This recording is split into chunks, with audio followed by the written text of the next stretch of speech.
This was the teaser from the end of Act 3.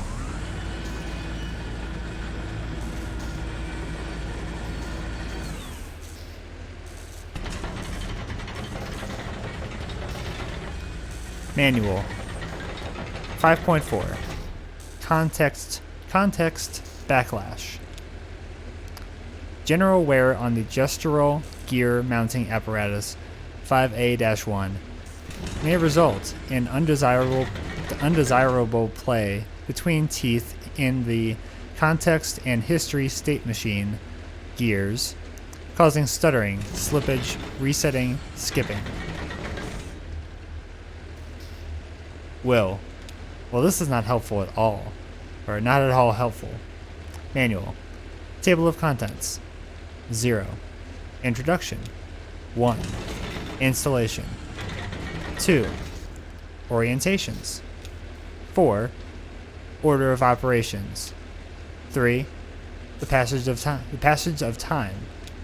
5. Gestures. 6.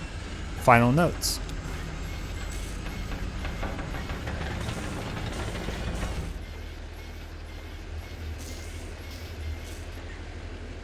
Will.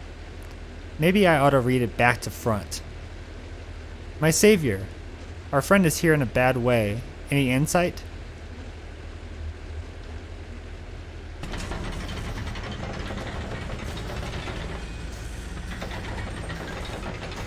Junebug. I try to stay clear of high voltage these days. Will. I don't blame you at all. I don't at all blame you. Especially down here. On the water. I mean, sure, it's dangerous, but this is where she lives. And what brings you down to the Echo tonight? Junebug. I always end up here, eventually.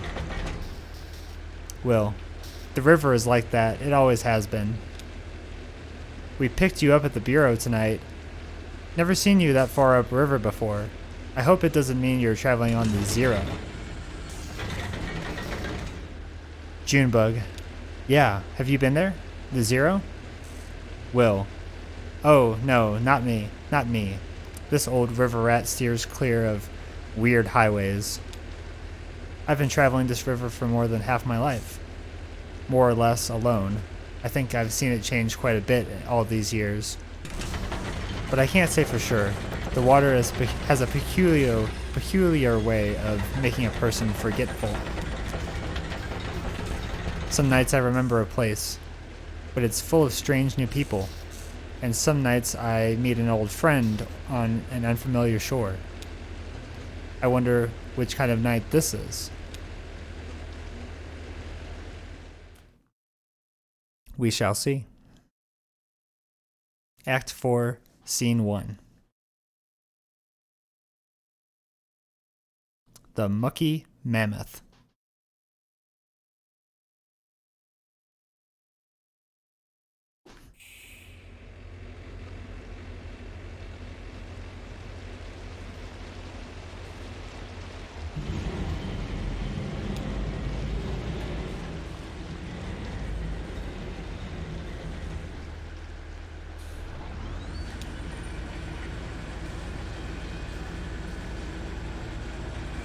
Kate, how's that cold river spray treating you? I thought I saw you squinting. It's hard water, you know, hard on the eyes. It still irritates mine a little, and I'm piloting a tugboat through it 6 nights a week. Don't be too shy to close them in public. Your eyes, I mean. People will just assume you're thoughtful. You need tea. So... Agrosite, Agarita? Definitely. Peppermint? Dried spring agaricus? Milk thistle? And dried reishi. Shannon. What are all those for? Kate. Eye strain. Dried spring agaricus masks the taste of the rest of it. Dried reishi in particular has an eccentric flavor profile. It's mushroom based. I'm a big believer in the fungal pharmacy. Shannon. Is that your dog? Kate. Yeah, that's Valkyrie. I call her Val. She's a rescue. Isn't she dignified? I've always thought so. Shannon. Is that your cat too? Below deck? Kate. Huh? I thought that was your cat. He came on board with you at the bureau. Well, it wouldn't be the first time some strange animal hitched a ride. I hope you enjoyed the trip on our little mammoth. Take advantage of all the amenities, fresh air, cozy bunks, hot tea, the video room. There are some pretty interesting tapes down there, actually. Unusual. I mean, weird. Watch out for that VCR that doesn't take your hand off, though. It's untrustworthy. Shannon. What's wrong with the VCR? I could take a look. Kate. Oh, please do. I don't know anything about electronics. Maybe try a few different tapes. You'll get the picture. Hey, do me a favor. Go ask Will how the repairs are going and if he needs anything. We're coming up on the next stop here, just refueling and picking up a few things. I could grab a bolt or some wire or something. Whatever he needs. Well, eyes on the road. Haha.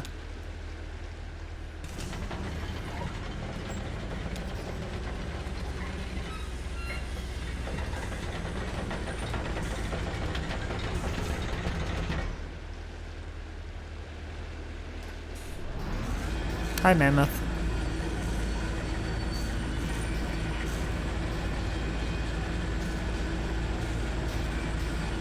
One sec.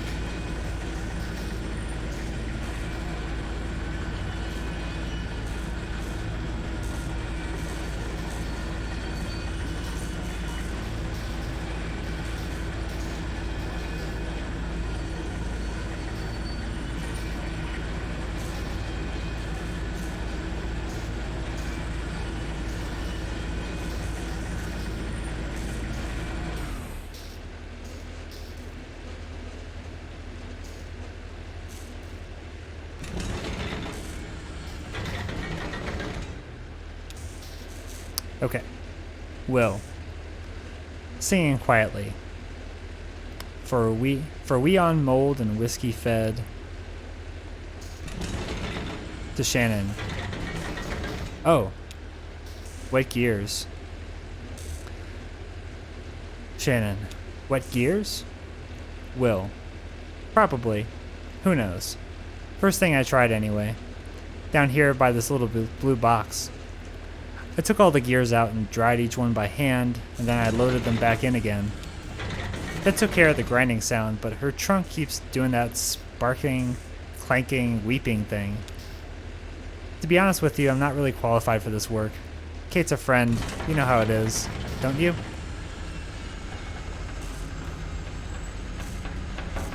Shannon, how do you two know each other? Will, so... Ever walked through a rolling farmland?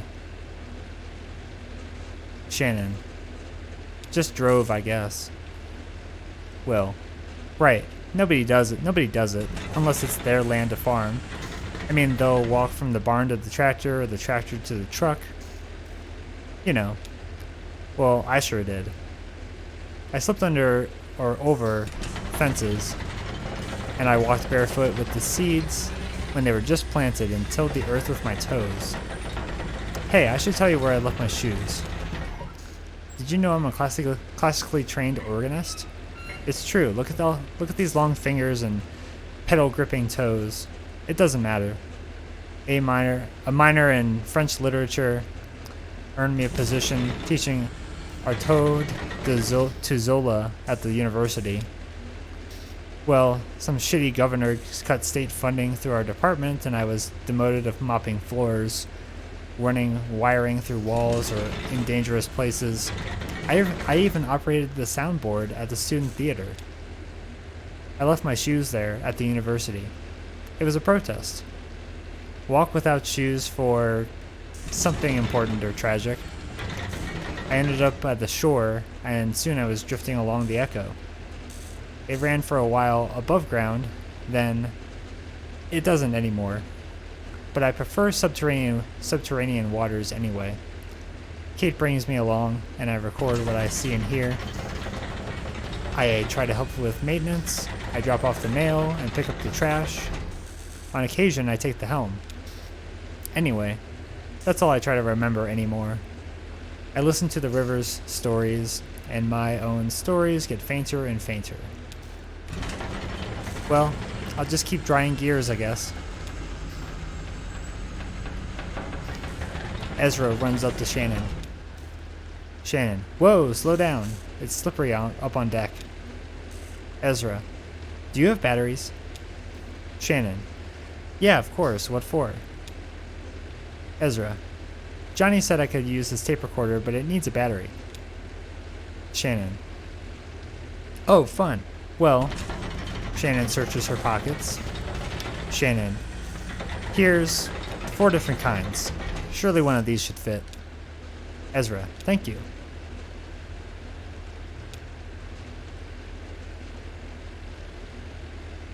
Will, you got your batteries, small man. Go get you some tape. Okay, we're looking for tape. I guess it's back where I came in.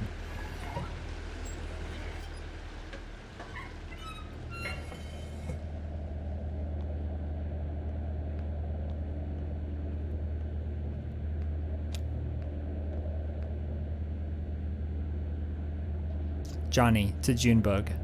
Really? Junebug. You were entranced. You don't remember this? Clara. It's okay. We've all seen a lot of concerts. Junebug. Cyrano opened. His tape machine was broken or something. It got really cosmic. Johnny. Right. At the flower shop. I remember that show. Sorry, Clara. Clara. Well, you have a second chance to hear it tonight. Johnny, to Ezra. That was fast. Got the batteries? Let's see. Perfect. This one will do. So you hit this button here to record. Hold it right here so you don't cover the microphone with your hand. I'll bet you'll find a lot of good sounds just around the tugboat. There's plenty of tape in there, so don't be stingy with it. Just record anything that catches your ear. It really changes the way you listen. For better, I mean. Ezra, to Clara. Are you playing a concert tonight? I could record that. Junebug. Yeah, Clara came here all the way from the Lithuania to just do this Echo River gig. Clara. Huh, it's a tour. Tomorrow I'll be in Nashville, and then Atlanta, and then over to the coast. Junebug. Brutal. Well, we're lucky she's making a stop. Johnny and I saw her play once, and I remember loving it. And Johnny was moved. Johnny, speaking of Cyrano, it's his night at the rum colony. Kate says she usually stops off there. Junebug. Well, that's ideal. I'm supposed to meet a lady there to look at some old engine parts. About 3 hours ago. Johnny. 3 hours goes fast at the rum colony, ma'am. I bet she's still there. Clara. I hope you don't stop there for too long. My concert is soon, and I don't want to keep them waiting. Junebug. Nah, it's river time. Nobody expects you to be punctual. Johnny to Ezra. Hey, why don't you give that tape recorder a try? See if that cat over there has anything he wants to say. Clara. I often use found sounds in my music. If you find some interesting sounds tonight, you can help me out. Alright. Record that cat.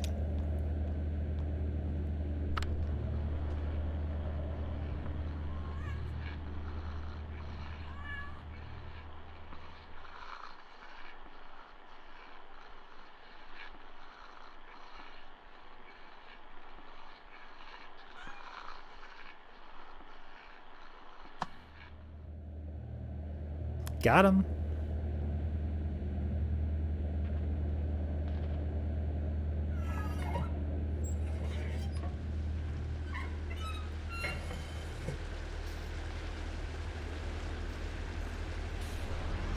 Hope everyone's having a nice night or day wherever you are. Thanks for joining us and tuning in to this series I've started of narrating parts of Kentucky Route Zero. Conway. You know, it's the strangest thing. I can't remember why I came up here. Shannon. Maybe you should slow down? Conway. Nah, I'm good. It's just that thing about, what was it? When you walk through a door, when you go into the kitchen for something and as soon as you pass from one room into another, you forgot what you wanted. You have to walk back out just to remember. Like you left a part of your brain behind. Hey, I wonder if I could follow that breadcrumb trail all the way back to the room I was born in. Conway cranes his neck over the railing. Conway. You were driving for hours. Get any sleep? Shannon. I had a weird dream.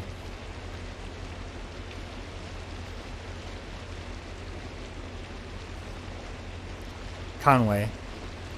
Yeah, that's when you get the strangest dreams. When you nod off, right?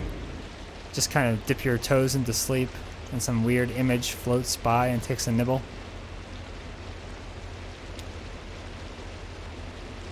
Shannon leans over the railing and looks at the river below.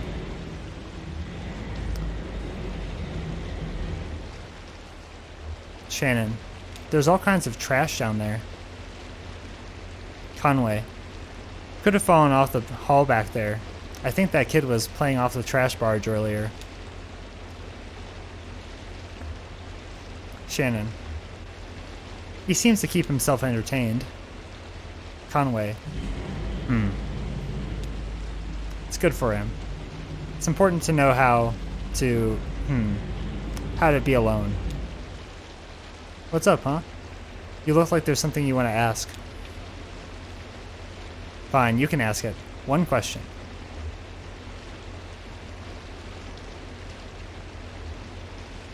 Shannon. I thought you didn't drink. Conway. Well, I didn't. I did, and then I didn't, and then I did again. That's how it always goes. I drift out, finally wind up back at Lizette's with my head between my legs, saying, never again. 15 months this last time. I think I hung on because I knew there wouldn't be much longer.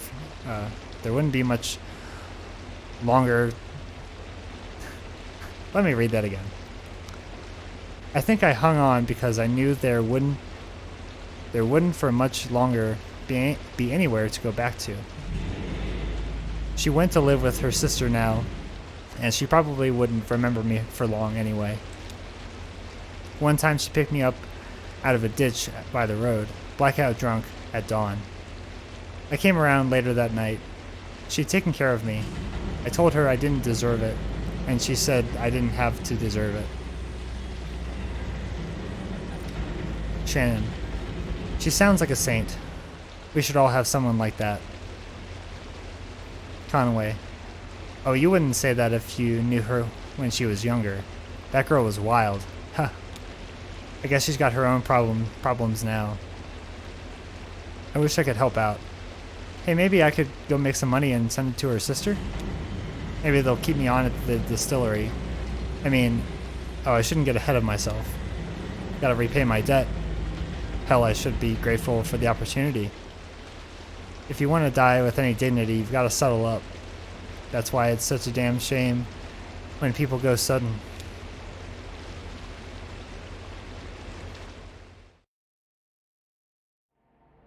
True.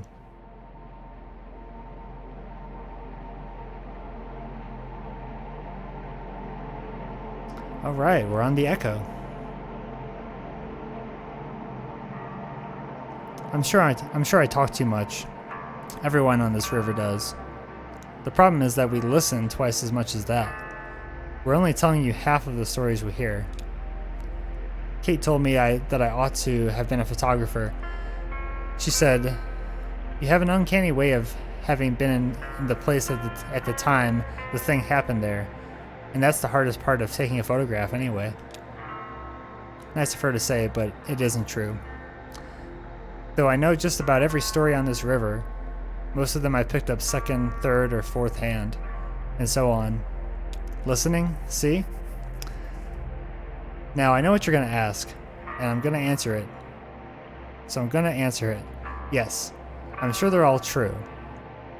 I personally believe a story gets more true as it's tossed around from brain to brain, and the whole community brings their insight to bear on the brittle facts of experience. There are a few Echo River stories I witnessed directly. I saw that big owl migration pass through. You might have heard about that. I was there when the old train station flooded, and I saw the ghost of Stephen Bishop brew up a batch of white lightning on a raft. Anyway, I talked to a few sailors who had recently crossed paths with him, and I suspect sampled his wares. One night, when I was working at the Mucky Mammoth, we picked up a gaggle of passengers and headed down to a mail drop by the silo of Late Reflections. I knew a couple of them in passing, a pair of traveling musicians whom I often encountered on the river. The others were strangers to me at the time, a young woman, a small boy, and an old man whose name I didn't catch. Oh, and a smelly old dog. We docked at a gas station so the Mammoth could refuel.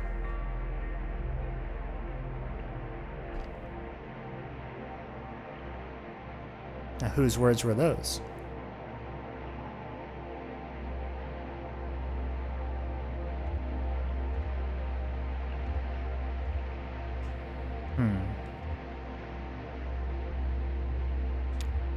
Ezra followed Junebug and Johnny into the gas station.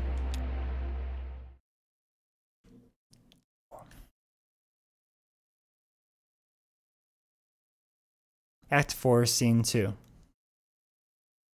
A gas station.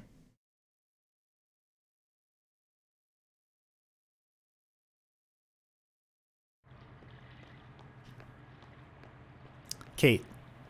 We cut it close. I usually find this place upriver. Everybody's on the lake tonight. Junebug. The gas station moves around? Kate. Sure, it's not anchored to anything. Could be anywhere up and down the Echo. You just kind of run into it when you need it, or hopefully a little before you need it. I usually stop here once a night, though to be honest, I'm not sure it's even the same one. It doesn't have a name or anything, and I never really pay attention to who's behind the counter. Anyway, it's nice to see you too.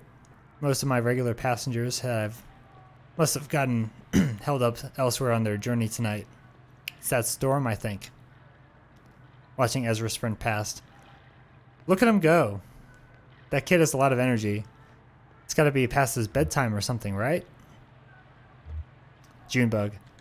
I don't think he has a bedtime. He's a maverick. Kate. Sounds familiar, huh? You don't have any of your own. No, I guess not. I just realized you two come through here so often. We chat about all kinds of stuff. But I never thought to ask about family. Junebug. We're all the family we need. Kate. That's sweet. So, how about that storm upstairs? Did you two get caught in it? I heard it kind of roamed around. Uncertain. Probably killed a few tomatoes. It's got the river churning and everyone headed to the lake here, where the water's calmer. I myself don't mind navigating a choppy river. Not at all. I've got a good feel for it. Plus it's better for fungal growth. High water consumes the cave moths, and their wet wings clump together into these little balls of nutrient-dense mushroom food. Jammed by a current here and there between the rocks, you have never seen a mushroom grow like on a soggy cave moth carcass. Amazing. If I could get a day off, Val and I would be out there all day tomorrow to harvest. I mean it. They'll be ready by tomorrow. A mushroom will grow just as fast as you can pump water into it. Hey, are you two headed out this way tomorrow? Maybe I could send Val ashore with you for a few hours. She's got a remarkable nose for mushrooms. You wouldn't even need to know what to look for. Put a bag around her neck, and she'll just bring them back to you. Johnny. Yeah. Junebug.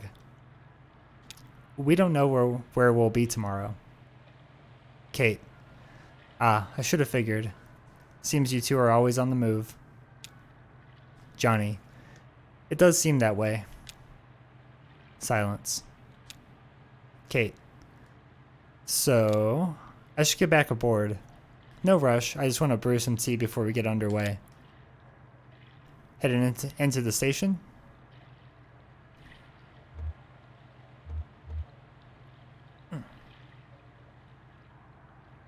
Junebug.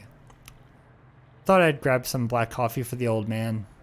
He's looking a bit waterlogged. Kate. Sure. Don't want him falling asleep on you. No, he'll be alright. He seems like the type who can hold his liquor. He seems like he has a little experience, I mean. Hey, while you're in there, could you remind the gas station attendant this fuel is on my tab? Charged to the Mucky Mammoth. Oh, and Will wanted a scratch ticket. Thanks. Johnny to Junebug. I think I'll just watch the lake for a bit, ma'am.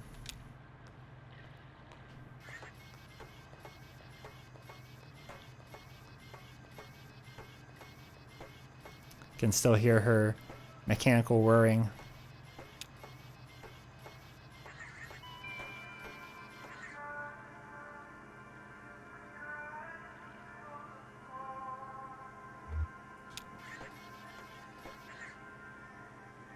Attendant. Looking for crystals? Junebug. I need a scratch ticket. Attendant. What kind? Junebug examines the lottery display case.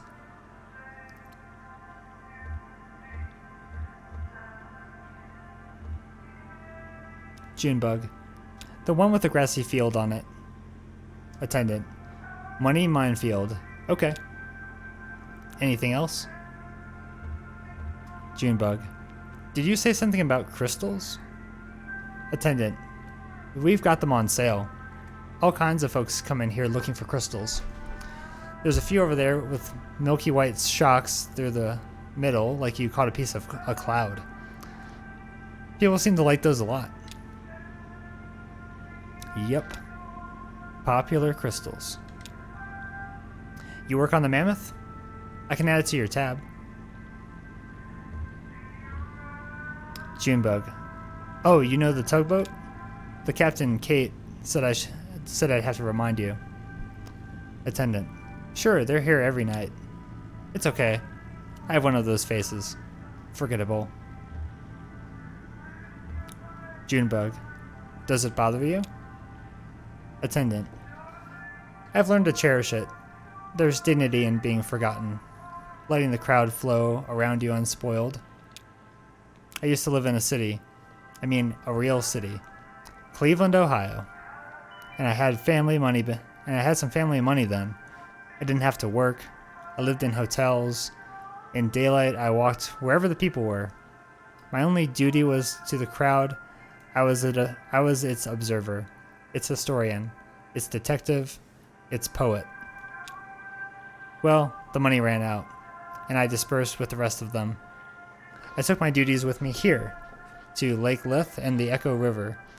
I live behind this counter, anonymous, invisible, but I live with dignity. And yourself? Junebug. No, I don't think so. Junebug. I don't blend in. Attendant. And not so easy to forget. I'd say. I see now that you're right. Well, that's yours to bear then. We keep all the crystals on that shelf over there. Buy one, get one free. Of equal or lesser symmetry.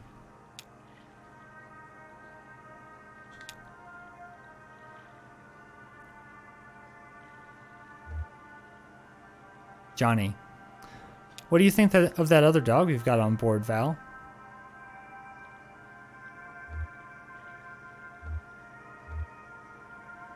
Johnny. Blue's a sleepy old hound dog. I know she isn't doing any mushroom hunting, that's for sure.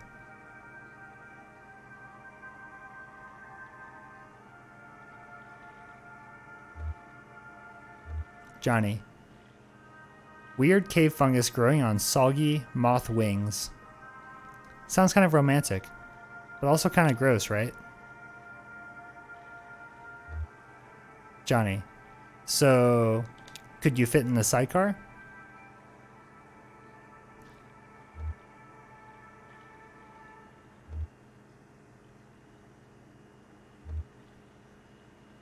If I sat on my legs, you could curl up in the base? She's an excellent driver.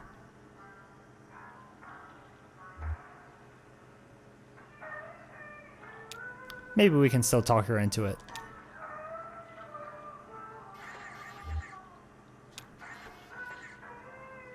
Norm. To attendant. Shit.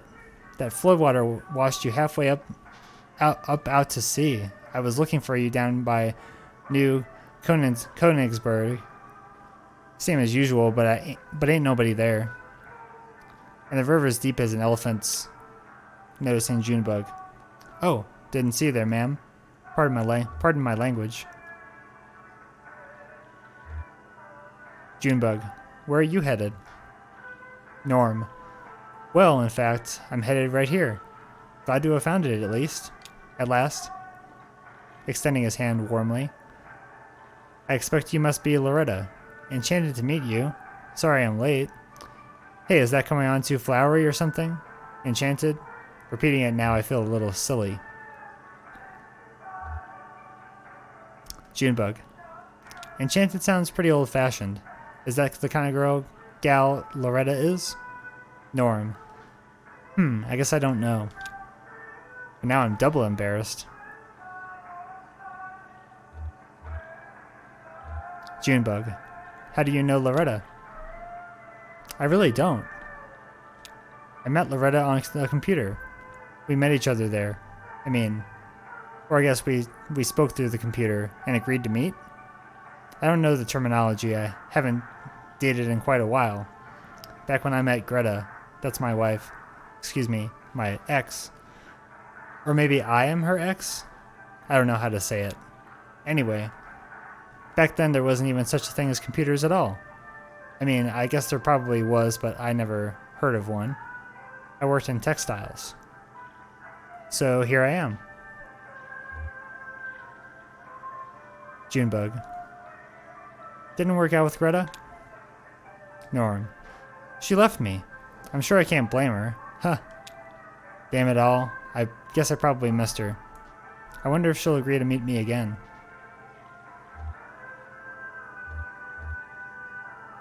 Junebug. I'm sure she'll understand, with the weather and all. Norm. Nice of you to say so. Well, I guess I'll head on back. Hey, supposing Loretta doesn't want to see me after all. Junebug. My card is full. Oh, no, sorry, that's not what I meant. Actually, I wanted to ask you for some advice. I had to type up some sort of autobiography for the computer date, and I spent a lot of time on it, but I only got one reply, and that was Loretta herself. I was happy to meet her, but supposing she's lost interest now, do you think you could maybe give me some feedback? It's only a paragraph or so. I have it all memorized. I spent so damn long writing it. Okay, here's how it goes. I'm a good-natured man, retired, and spend most of my time sailing the Echo River, riding currents of subterranean gas, and that strange invisible wind that moans out of the small tunnels along the bank. Seeking a companion to map the river with me. I have 2 grown children, but they live far away. No goofballs.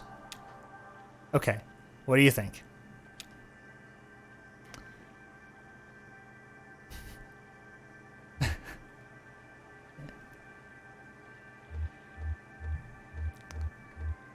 What was that about? Goofballs? Norm. Like, serious inquiries only. Junebug. You might miss out on some really great goofballs. Norm. Huh. You may be right about that.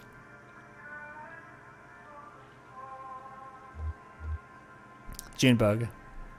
Why mention your children? Norm. Oh, I figure it'll come up somehow. I don't know how people feel about dating with kids. Like I said, it's been a while.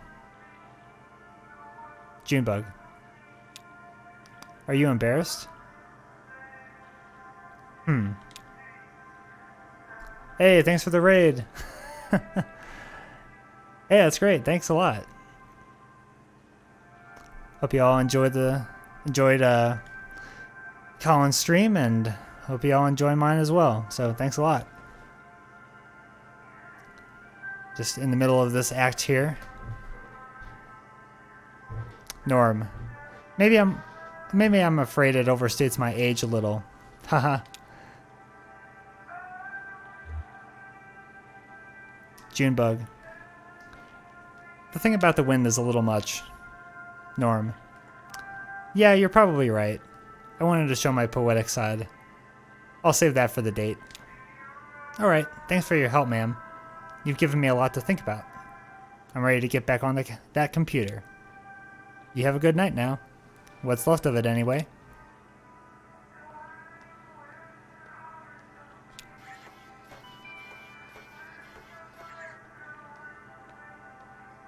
The crystals are rough, dirty. Some are damp. They must have come out of the river.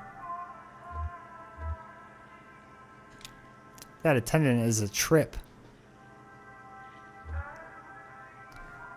Letting the crowd flow around you, unspoiled, he said. Junebug tries to scrape some green algae off a larger specimen, examining it for the kind of cloudy inner formation the attendant said was so popular.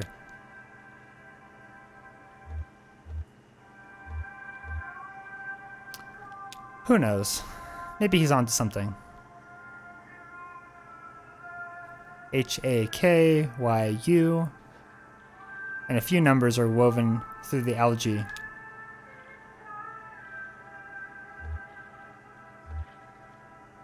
Does Johnny ever feel like that?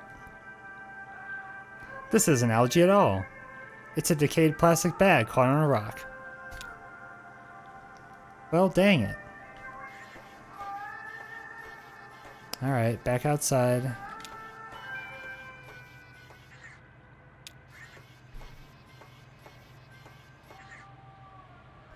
Johnny. What's that? Junebug. It's a crystal. I bought it for you. Johnny. Wow, thank you, ma'am. Hey, could you hold on to it for a minute? I'm gonna go look around. Nope. I'm going to look around inside. Wish me luck. Junebug. Don't take too long.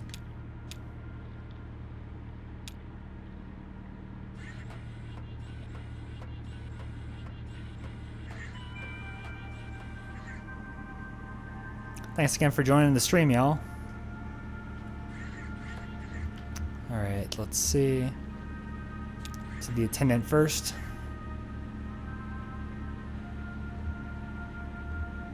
Johnny. Hey man, how's your night? Attendant. Quiet. Where are you headed?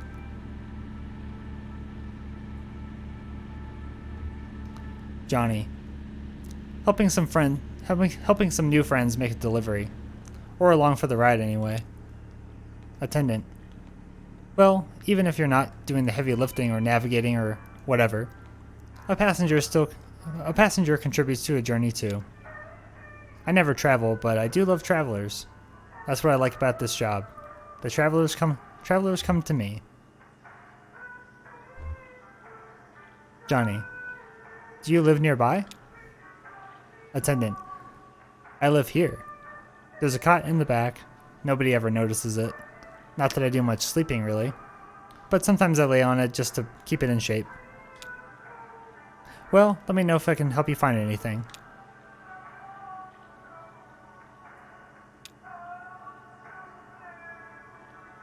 Junebug. Big plans for the night?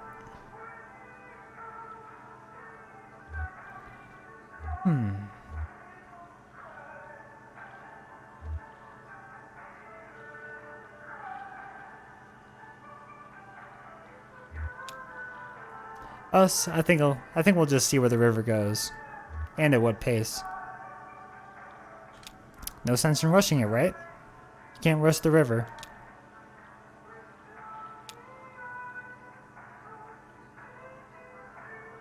Al. Glory, it is good to be among friends. Attendant. Suit yourself. Johnny. What are you so excited about? Al. I can't help it. Every time I step onto that boat alone, I think this could be this could be the very last time. And then every time I come ashore, back among people, I think, solemnly, Glory, it is good to be among friends. Johnny. Helps keep things in perspective, I guess. Al. It's a ritual of remembrance for me. Tonight particularly so. It's my birthday. I am 5 years old. Do you know why I say that? Well, I'm gonna tell you. 5 years and some days ago, I set out on the Echo River alone, or so I thought at the time.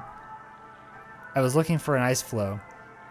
They're usually rumored to travel our humble artery on their way from who knows where to who knows where. Who knows why? It's a mystery. An hour into the journey, my lantern gave out. Now I always carry 3 or 4 spares. You'll never catch me in the dark again. Lesson learned, buddy. But that night, when the lantern went out, I was stuck in the dark.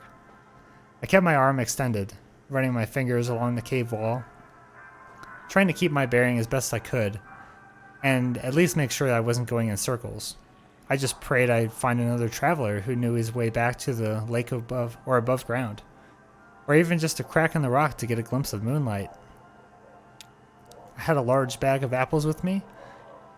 After a long while, maybe a day, I was getting weak, so I took my hand down from the rock to tear the bag open. Well, when I reached back out, I couldn't find that cave wall anymore, or any other. I was totally unmoored, buddy, totally adrift, and it was so dark. I started counting time in apples eaten. I drifted in despair for 4 apples. Then I schemed and planned and dreamed for 2 apples. Finally, I came to accept my fate, lost at sea, and this phase I think would have continued indefinitely had I not come down to that very last damn apple. Picture me, feeling around in the empty bag, certain that somehow there was another one of those fist-sized chunks of fruit, of life-giving fruit, already softened by time and probably an unappetizing brown. Nope, that was it. Just as I was about to bite into my last meal, I felt a tickle on my upper lip. It hatched, right then. Couldn't have been a moment later, or I would have eaten it. My last apple was infested by a damn fruit fly maggot. Well, that should have been the end of it. I should have eaten that apple and that fly while I was at it, and put an end to our little food chain suicide pact. But I waited, out of mercy. After all, this fly was basically a newborn child, right? A gross insect child, but still a child, right? Born into darkness and famine, hungry and alone. I mean, can you imagine that? No other flies out there on the boat, and never would be. No other flies to welcome him into the world. I mean, no fly culture, no fly society, no fly history. A true orphan. I started to get depressed, just thinking about it all. Worked out a thick tear, I'm not ashamed to say.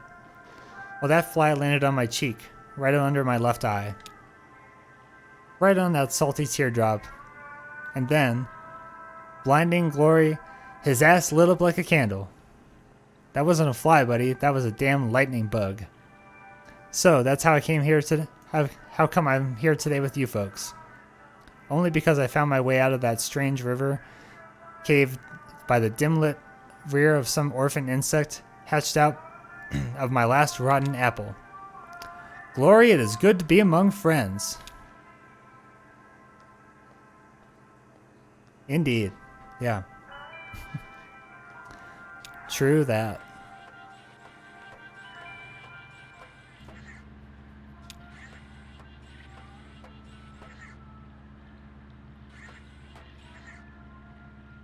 Johnny.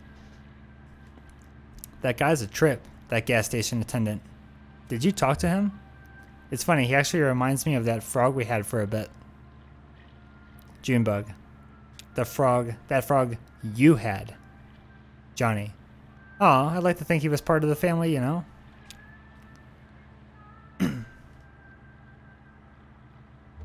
Junebug. He seemed more like a cat to me, the attendant, I mean. Johnny.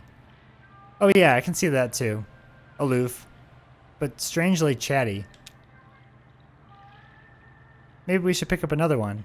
A frog, or a cat, or an iguana, or something.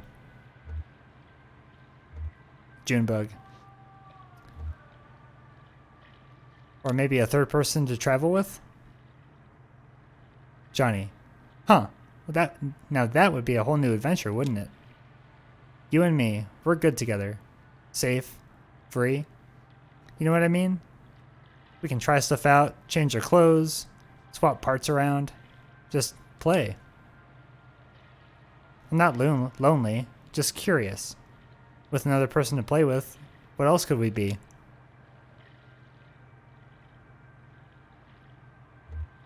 Junebug. You may be right, Cricket. Johnny. You really think so? Wow, I thought I'd have to wear you down a little, like I did with the gerbils.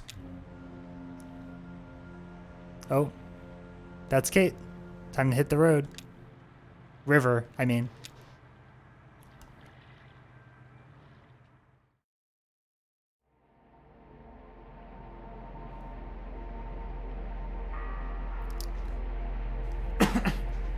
See that small brick building? It used to be an upholstery shop. Now it's inhabited by a very skilled taxidermist, whose art is greatly in demand. When it was an upholstery shop, it didn't seem nearly as much business. The old shop's name has been lost to time and weather. This was decades ago, and only the trace of it now is the grayed frame of an old sign behind the new lettering, which now reads Trapper, Stalker, and Sportsman. And then below, smaller, no specimen is too exotic, no arrangement too fanciful. Some of the upholstery equipment is still there too, and still sees active use. Elise is the resident artist, though she's not the owner of the shop. It's owned by a reclusive ex-convict named Judah. Very little is known about him. His crime is generally assumed to be violent or otherwise gruesome in some detail. Though, of course, that's all business, even though he never so much as skins a squirrel. He's more like a silent partner. I guess those are the ones you're supposed to keep an eye on. But Judah is old and keeps to himself, and the consensus seems to be that he's paid his debt to society, whatever that debt may have been.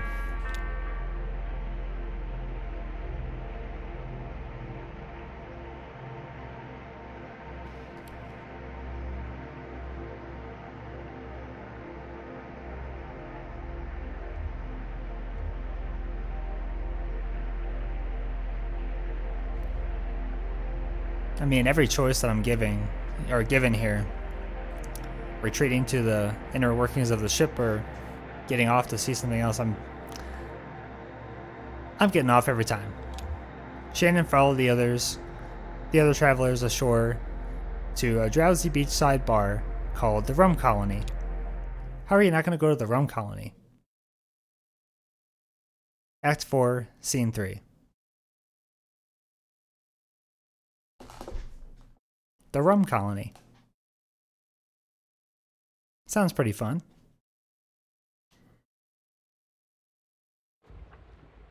Oh.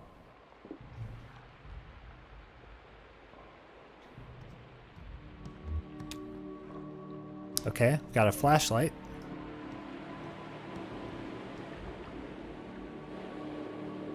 That's a table. That's now a boat, I guess. Got some people. It's actual boats. Without motors. So far, so good. Johnny. Yep, sounds like him. Junebug to Shannon. Our friend Cyrano is booked here tonight. He's pretty good. Johnny. He's a wizard. A wizard of the lap steel guitar. Junebug. Haha. Shannon. Are you two coming ashore? Junebug. Oh, sure. We'll be up in a minute. Johnny. You couldn't hold me back. Junebug. Oh, I don't know. Kate says so just to wander back whenever. This is a take it easy kind of stop. She doesn't even blow the foghorn to round up the crew here. No point. Something about this spot is like wax in the ear when it comes to timetables and responsibilities. I was supposed to meet someone here earlier tonight about some bike parts. Hope she's still around. Johnny.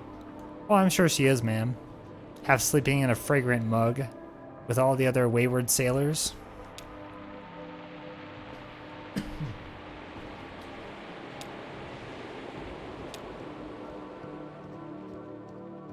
Okay.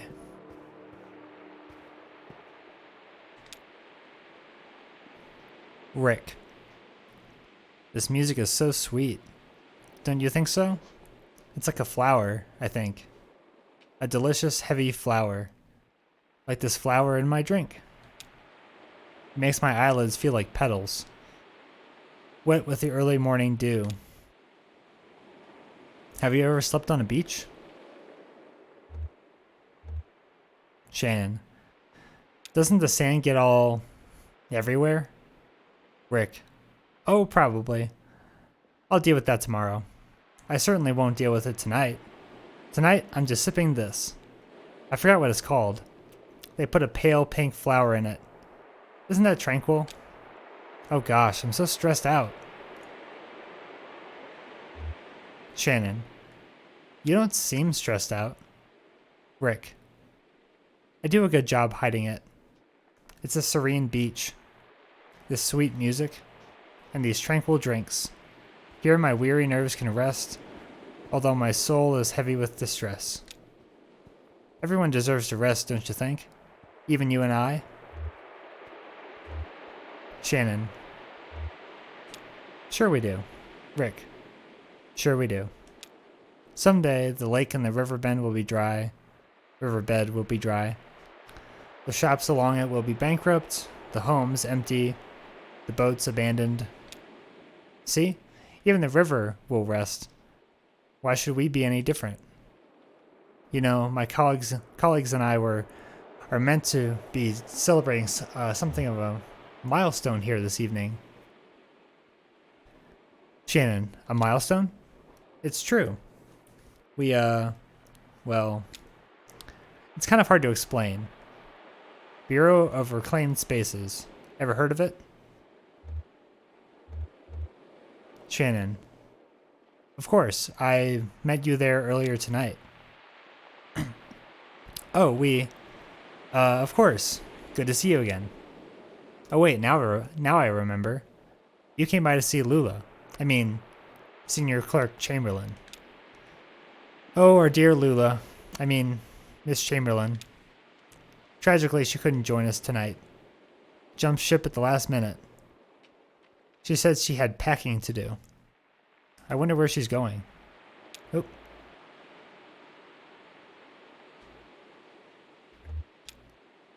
A profound sigh. All this conversation is making me lightheaded. I think I'll shut my eyes a bit. Maybe just halfway. I'll listen to the water and the sweet music and the whispers of my colleagues' shop talk. Can you believe it? Still working. Always working. It's better, I think, to sleep. Yawns. Yes, better to sleep.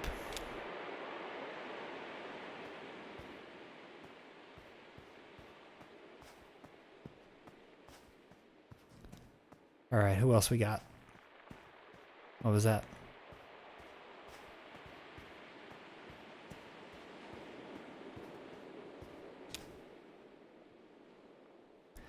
A damp matchbook rests on the top of the sand. Shannon flips it open without looking, runs her thumb across the cardboard, and finds one match still intact. She stares ahead, transfixed by the texture on her fingertip, and she wonders if it'll flake apart and leave her hand smelling and feeling like fire for the rest of the night, or if the cold lake water has already washed away that part of the match, the part that smells and feels like fire.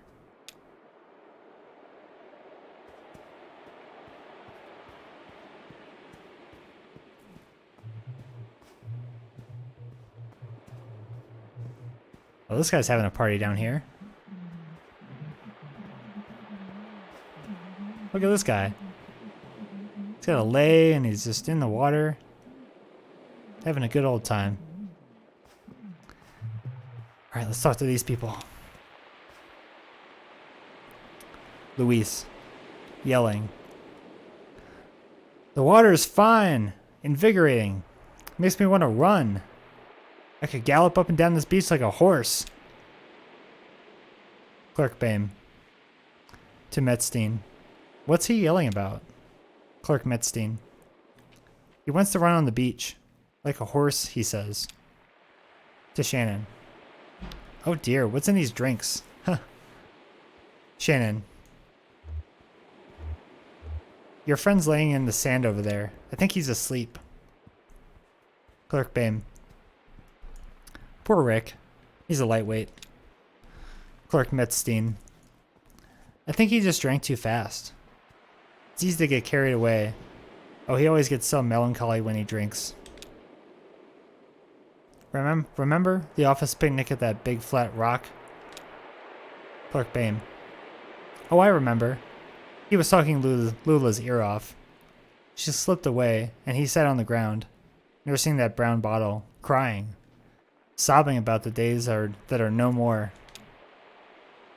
Clerk Metzstein. Poor Rick. It'll never be. Luis, yelling. Invigorating! Clerk Bame, yelling to Luis. Catch anything, Luis?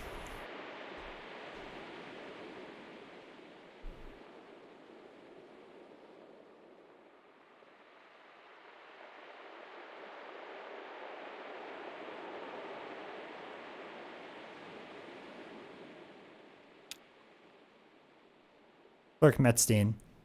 So, did you find what you were looking for? With Lula, I mean. Shannon. Is she here? Clerk Metzstein. I'm not sure where she is, now that you mention it.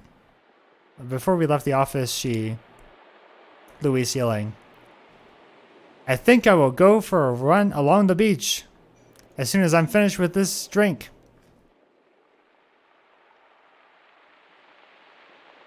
Sorry, just checking my audio. Clerk Bame.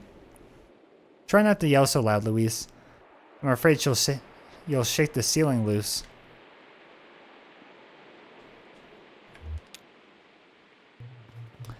All right then.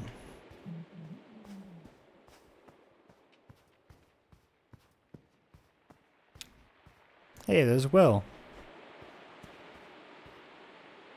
Will. Hello. Happy to be in the here and now. I heard a shuffling. Are you dragging your feet or just enjoying the sand between your toes? Shannon. Yeah, it's nice to slow down for a minute. Will. We have time. Lots of glass here. Patch's boys load the empties on the barge. I told them, try to keep it separated in its own little pile. That way, when we get to disposing of it, any environmentally minded folks present can easily set them aside for recycling. I love the river, but I don't care for the current. It's too relentless. Lake Letha, though, is calm, cold and deep. At any opportunity, I'm ashore meditating. One day I may be left behind. I wanted to ask you something. I thought of it earlier, but it didn't seem like the right time. I'm sure you know what I'm getting at.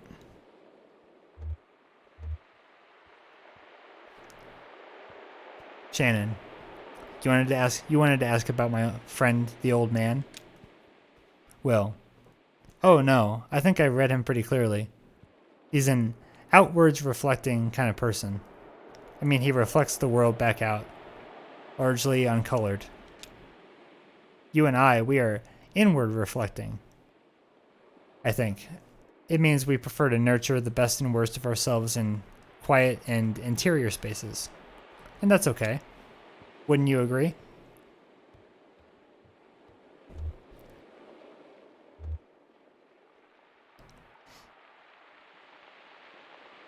Shannon. I'm not so sure, actually. Will. Huh. I'll be damned.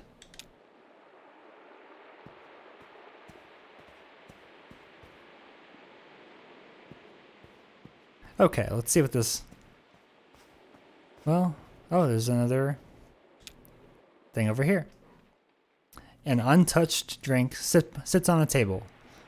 Forgotten or abandoned, or simply wasted. Oh, and here's Conway. Conway. There she is. You have to try one of these flower drinks. I feel like I could drink 100 of them. Not too sweet, not too strong. You know, a real session drink. Shannon. We'll be scraping you up off the beach. Conway. No, it's not one of those. Not one of those really strong drinks, just sort of... And it doesn't taste like a flower. I mean, not like a flower smells. You know, perfumed, sickly sweet. Like a star thistle flower. You know, my mother was obsessed with those awful weeds. We had a small house just about leaned up against a hill. And every spring that hill would explode with yellow star thistle. And she'd tear into them. Wild, I mean, really enraged by it. She said that they were an invasive species. Like foreign squatters on her land. Or something. I used to think that she was such a wicked old lady to get so violent about it. After she died, I mean a few years after, I came by the house again. It was spring, but I didn't see a single yellow flower on that hill. She must have finally got them. Or maybe they followed her home. Huh. More old stuff. I'm drowning in old stuff tonight. Feels like I got it piled up all around me. Like one of those old guys you hear about who never threw anything away. You know what I mean?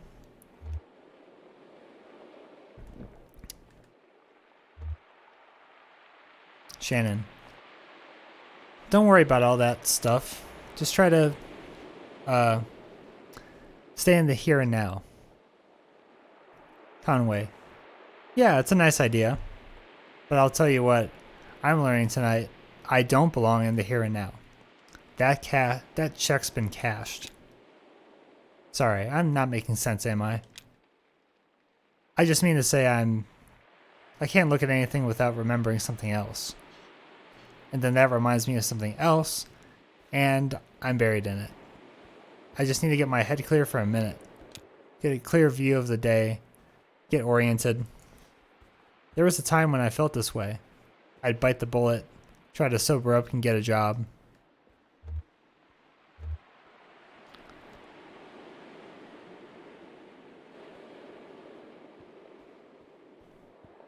Shannon.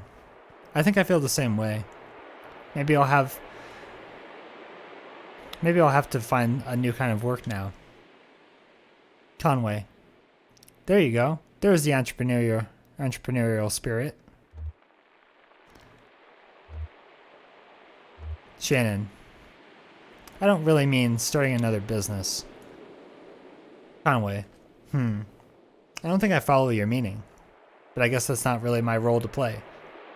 For me, it's more like get out of the way and let the younger, stronger, smarter folks get to work. Hey, I'm gonna sit and look at the water for a minute. I'll talk to you later. Don't be a stranger.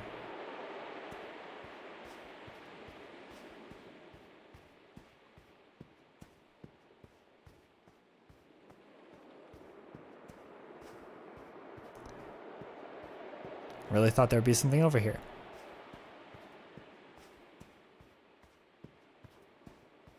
Okay, now let's go to the stage.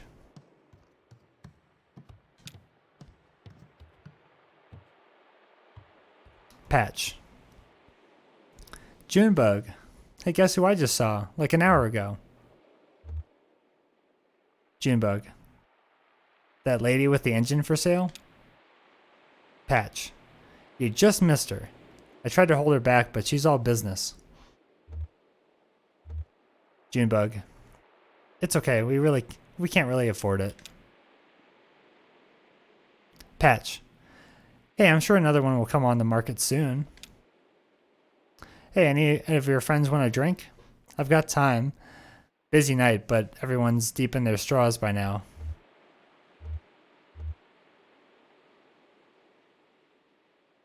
Junebug. What have you been mixing up? Patch. Let's see, what's good tonight? Potent Navy on the beach? Junebug. What's that like?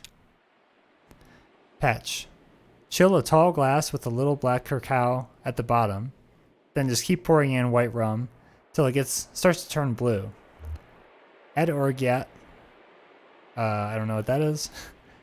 Add orgeat syrup, orange cacao, and stale jerky. Some folks like pineapple juice. I always include a couple olives. Junebug. What else you got? Patch. Iridescent devil? Junebug. What's that like? Patch. 1 shot, 151 proof rum. 2 shots of white rum. Stale jerky. Let it sit for a while. Throw a couple olives on top. What else? Dark Death. 1 shot gold rum, 2 shots light rum, stale jerky, and let it sit for a while. Throw a little umbrella on top. Junebug. No drinks for us, thanks. Patch. No problem. See you around.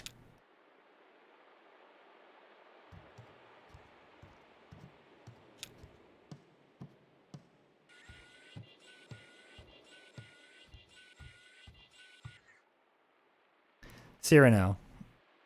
I am so glad to see you. These kooks are bumming me out, man. You see that guy in the sand over there? He rolled up, kind of off center, you know, kind of leaning on the stage here. And he was like, what kind of strings are those? Steel or nylon? Johnny. I'm sure you were cool about it. Cyrano. Oh yeah, it's mandatory around here, man. It's what the people want. I'm just a humble artist, you know. Plus, it's better for tips. You can't look like what you care about it, you know, even if it's your livelihood. A crowd can smell economic precarity and it turns them off. I guess it's no fun to give someone money if they really need it. Too much responsibility. Yeah, wow. Hey, speaking of which, I'm about mid-set here. Could you take the can around and while I play this next one? It's on the tape. I think you'll like it, man. Thanks.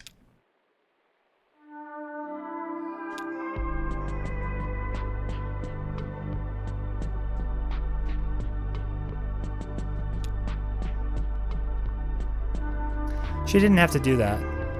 Had to hurt. But that's the way it goes. Be unsteady, stay steadying the unsteady. There's probably a $5 bill somewhere just floating up and down the river from tip jar to musician to tip jar to musician like an eternal ferry of good intentions.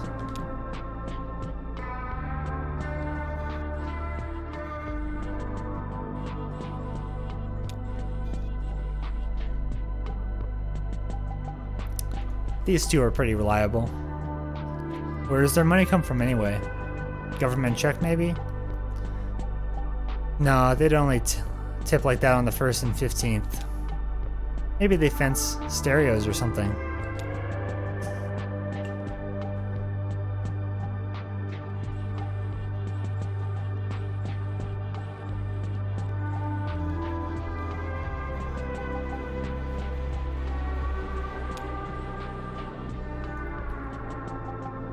This guy's keeping some odd company tonight. Better just to let him be.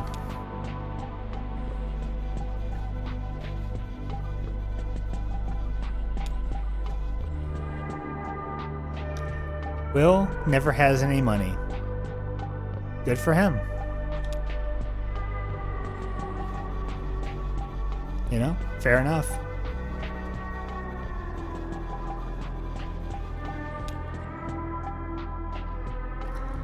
This guy's barely here. He's like basically sugary wet sand until the morning. He left a couple of bucks by his shoes here, or dropped it. That's probably for the band, if it's for anything at all.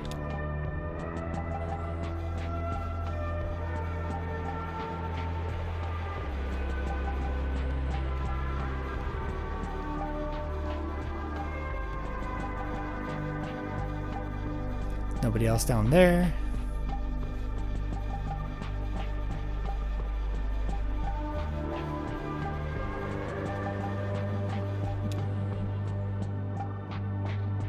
These kooks are really going for it. It's good. You can't always hope for much with these fly-by-night crowds. Could have been some deep tiki fanatics getting uptight about Cyrano's tape machine or something. But these folks are tourists wherever they go.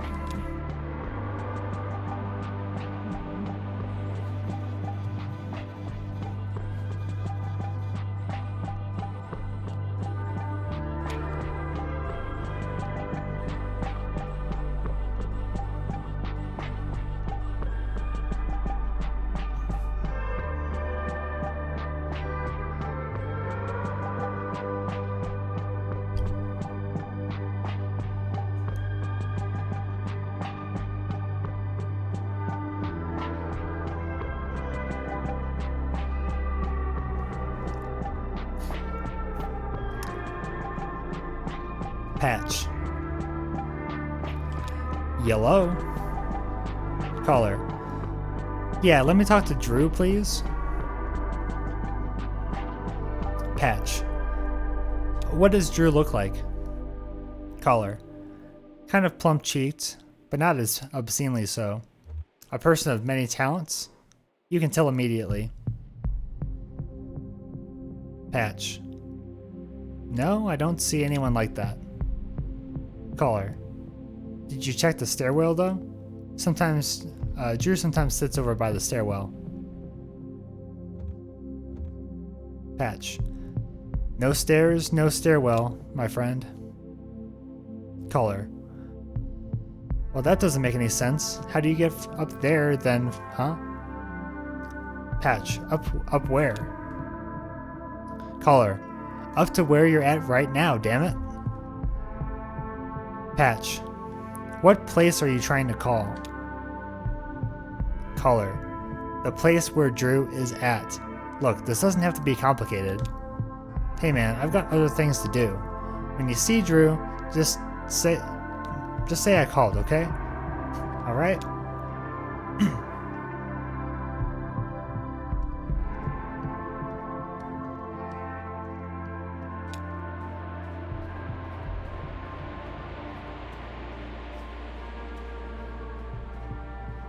Hey, he told me to come back. And I did. Shannon pulls a feather from the sand and brushes it clean. When she was a child, she collected feathers. Not the way a hobbyist collects trinkets, but the way a clump of dust collects more dust by static electricity. She deposited them on the kitchen table at the end of the day. Weaver's mother said it was unhygienic. Shannon's mother said that that was American germaphobe bullshit, and put them in a vase.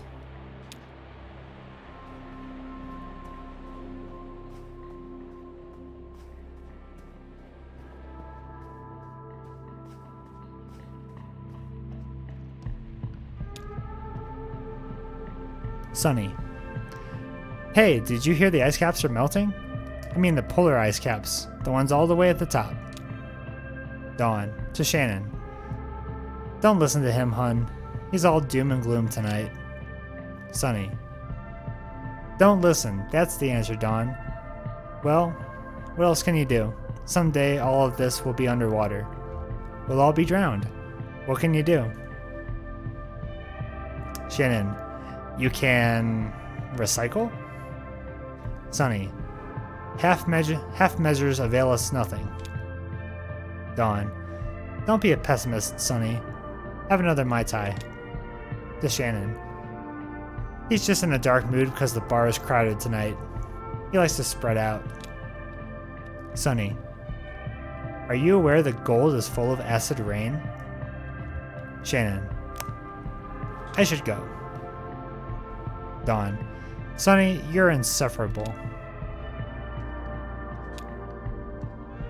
Dawn, gold. That's his latest rant. But I'm not surprised by anything anymore.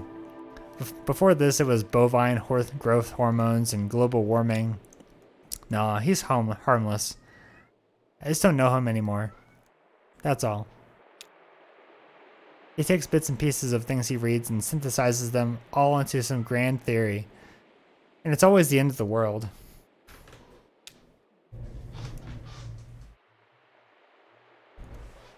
I swear I just heard my cat.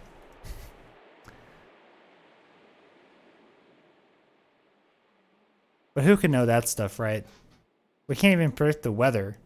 I mean, if you could take all those little pieces and predict how they're all going to interact, well, you'd know everything. I'll tell you what I do with that kind of knowledge.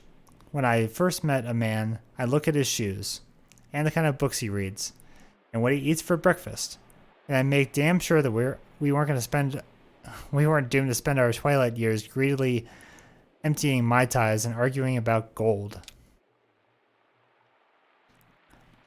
Well, you know what they say about hindsight. Here's to a better yesterday.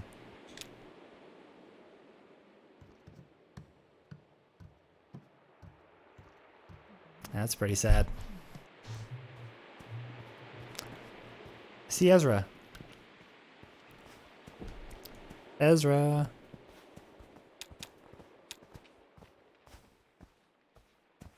Hey. Hey, guy. Hey, you. Okay.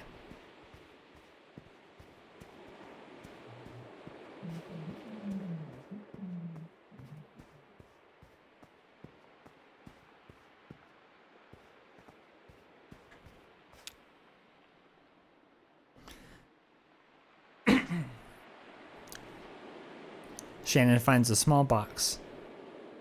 About the right size for an injured baby bird or a couple of mice. This box is only full of sand. She rolls a few grains in her fingertips. It feels different from the sand under her toes, finer and slicker. She has the feeling that this sand is from a different beach.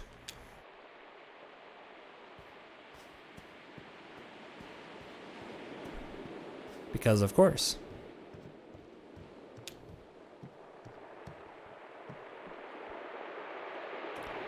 Junebug. Well, that was a pleasant detour. Johnny. Yes, ma'am. Junebug to Shannon. Ready to get moving? How about you round up the old man if you can tear him free? All right. Go get him. Let's go get Conway. Oh, there's another one. Shannon finds a bottle. Its label is worn away, but the words "Hot Hell Rum" are legibly embossed on the glass. The bottle is empty except for a sleeping crab.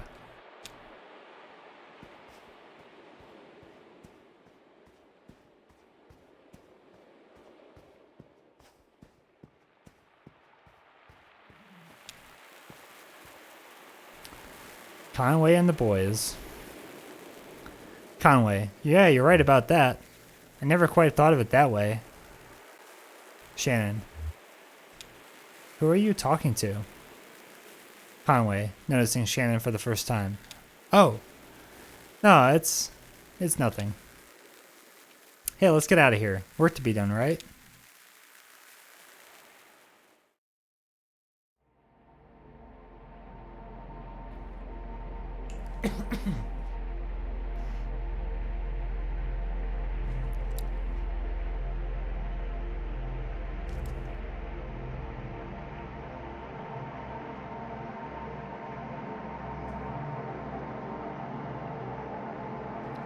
Thanks for hanging out, y'all.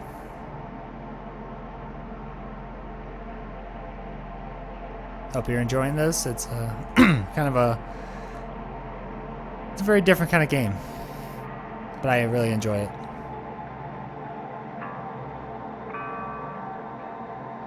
It's easy to miss, but beneath that quarter-acre swarm of moths, that's Hyalophora videntata, the common shocking dagger moth.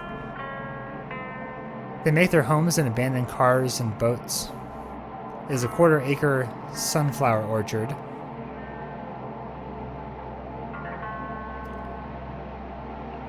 Okay, so beneath the quarter swarm of moths is a quarter-acre sunflower orchard.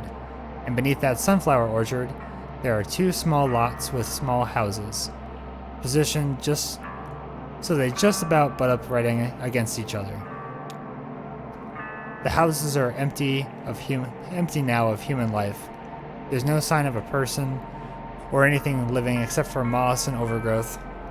There are some pipes bolted into the cave wall near the perimeter, and a few stone scars where other pipes have been ripped away by scavengers. These once supported the large grow lamps that fed the sunflowers. The lamps are gone now. Once this crop of sunflowers is picked away, it's unlikely anything else will grow here but lichen, moss, and rock formations. The common shocking dagger moth will move on. The houses will be visible again, at least until someone strips them for building materials, or the river washes them away. The houses were once inhabited by two sisters. Why they built their houses so close together, or lived in any proximity at all, is a mystery, since they clearly despised one another. It's possible the neighboring houses were an attempt at reconciliation. It didn't work. If anything, close quarters just turned up the pressure until those decades of closely held resentments and animosities were pretty near to boiling over. All that energy had to go somewhere. And both sisters had the same idea. They took up gardening. They both cultivated sunflowers, an improbable crop for this location. Too improbable to be coincidence. Maybe their sunflower had some special meaning for them. Or maybe when one sister saw her rival sowing the impossible seeds, she knew at once she couldn't bear to be outdone. Which sister had the greener thumb? We'll never know. The stalks tangled, the roots knotted, and the seeds mixed. Those gangly sunflowers merged the two lots into one undifferentiated field. The two sisters moved out, probably around the time the moths started showing up. Of course, there was no selling the lots then, overgrown and bug-chewed as they are. In fact, those sisters even tried to sell. In fact, if those sisters ever tried to sell, they'd be in for a rude shock. Not long ago, a property tax clerk, having seen the two adjoining lots registered to the same last name, presumed they belonged to the same owner, and erased the legal border between them.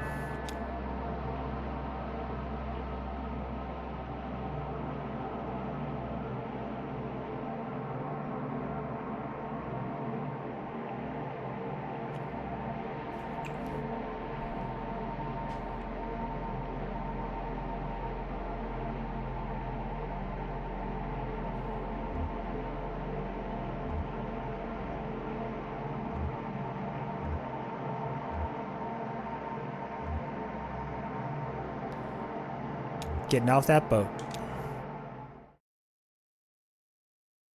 I do want to play this act and not get off the boat and see what's happening on the boat. Act 4, Scene 4. A phone.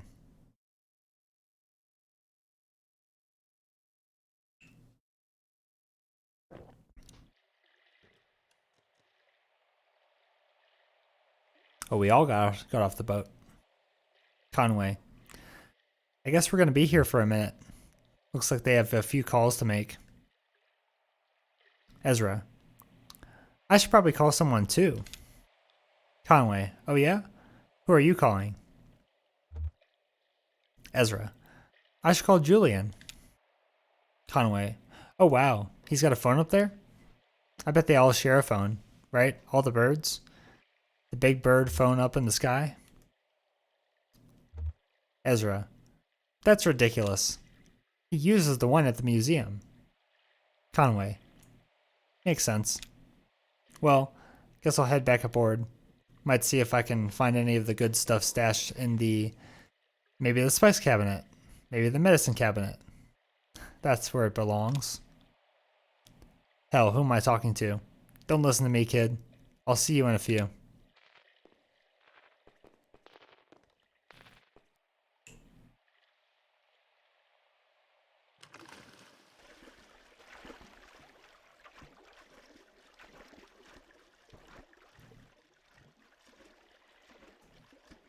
Just swimming on back.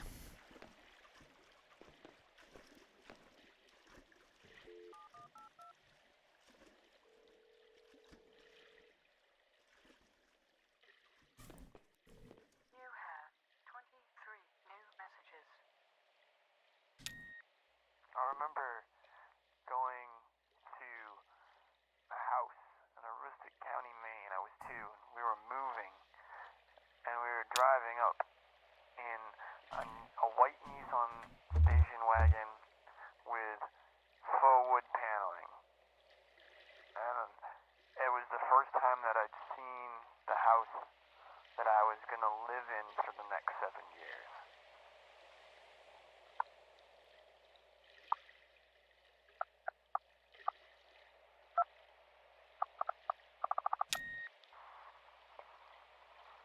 Being washed in the bathroom sink. I was just parking my car. I had to parallel park it. The street that I live on was full, but there was an exit. But it just got cold today for like the first time in a long time.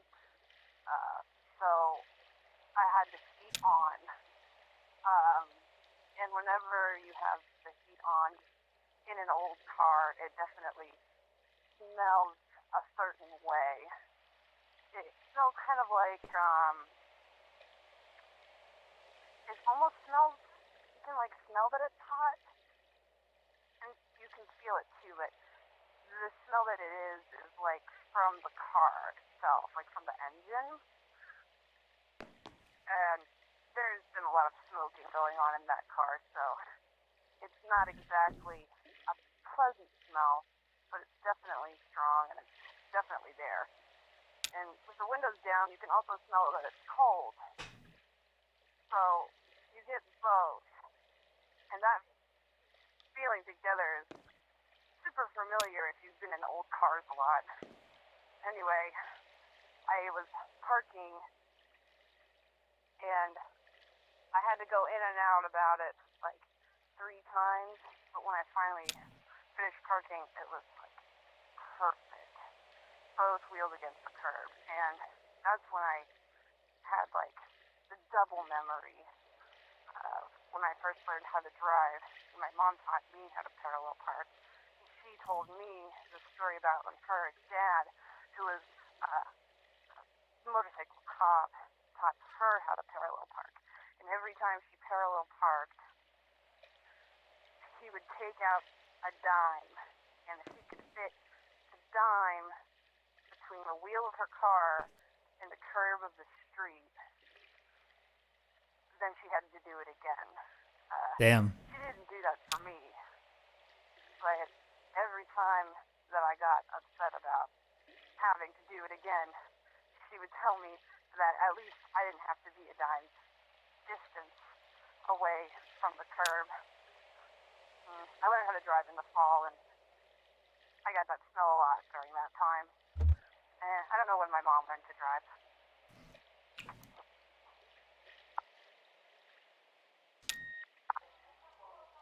Oh, probably going to because the trees are scraping against my window, and it reminds me of a tongue scraping against my skin. What? What? I'm about to cross an ocean. I worry about my dog.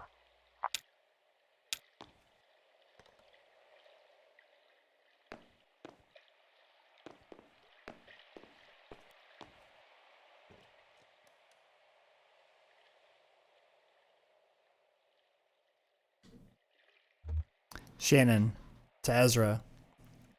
Don't you go diving in too. It's actually really cold and kind of dangerous. Did he say where he was going? Ezra. He's looking for the good stuff. Shannon. I see. Still thirsty. Will. Kate keeps some diet soda in the broom closet, but you didn't hear it from me. It's next to the bleach. Bring a flashlight. Shannon. Oh no, I don't think that's what he's looking for. So, any important messages? Will. Every single one. To Ezra. Where are you headed tonight, small man? Ezra. I'm just following my friends. Will. Is this young woman your friend? Shannon. We met Ezra earlier tonight, and he's been very helpful. I'm hoping we can return the favor once we get back above ground. Poor kid was sleeping at the bus station and just lost track of his folks. Will. He'll be alright. He's more at home down here than any of us. Trust me, I have an eye for it.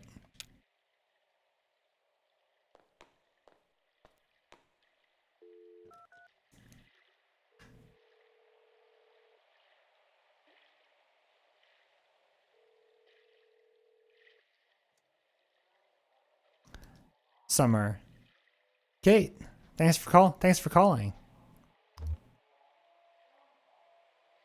Kate, how are you feeling? Summer. Pregnant. I couldn't get settled into bed, so I was just watching TV. Some cooking show about high concept junk food, and everyone from my high school chemistry class was there, making cupcakes out of old bicycle parts.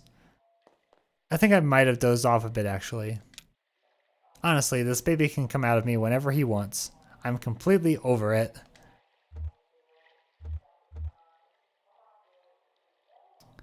Kate, don't rush it. Just try to get some rest. Summer. That's what Eric says. I guess it'll happen when it happens. I mean, obviously it... The phone line makes a horrible sound. Summer. Whoa. God, the phones down here are such a mess. Hey Kate, I really appreciate you checking in. I have your pager number, and so does Eric, so just in case I'm too distracted or whatever, I'll let you go. I should try to eat something.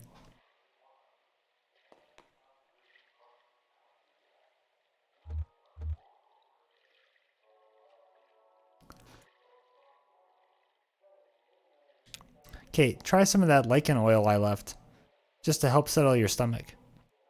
Summer. Okay, thanks. Maybe I'll just chew on some ice. Talk to you soon, Kate. Hopefully.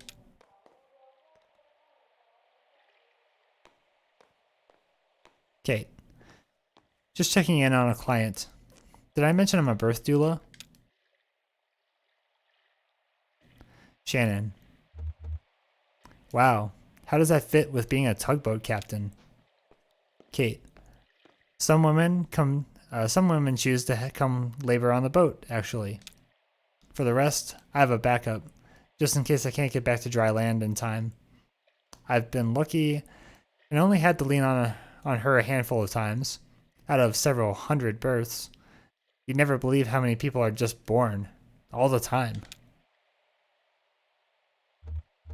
Shannon. Is everything okay? Kate. Everything's great. Sounds like she's ready. Some women just know. It's amazing. Others are caught totally by surprise. Your friend went back aboard?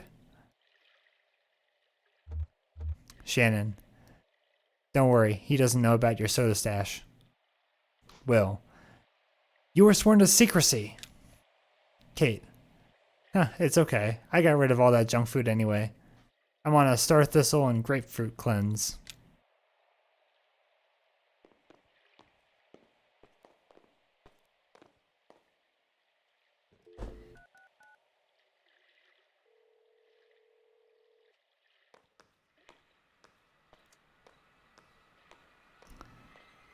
Nadia. I'm glad you phoned. I was just thinking of you. Clara. Sorry I didn't call this week. I've been traveling constantly. Nadia. That's fine. I visited the hospital yesterday. I went to visit Uncle Andreas, but they moved him. Now he's in a hospice care facility run by some old Polish nun. Everyone says it's very nice. I asked them about visiting, and they said he didn't want any visitors. Clara. Well, that's his right. Nadia. I guess it is technically. Clara, I don't think that it's what he really wants. I don't think it's really what he wants. If you come to visit, he would see you. All those afternoons you two would go drinking beers by the river. Don't you think it would mean a lot to him if he could say goodbye to you in person?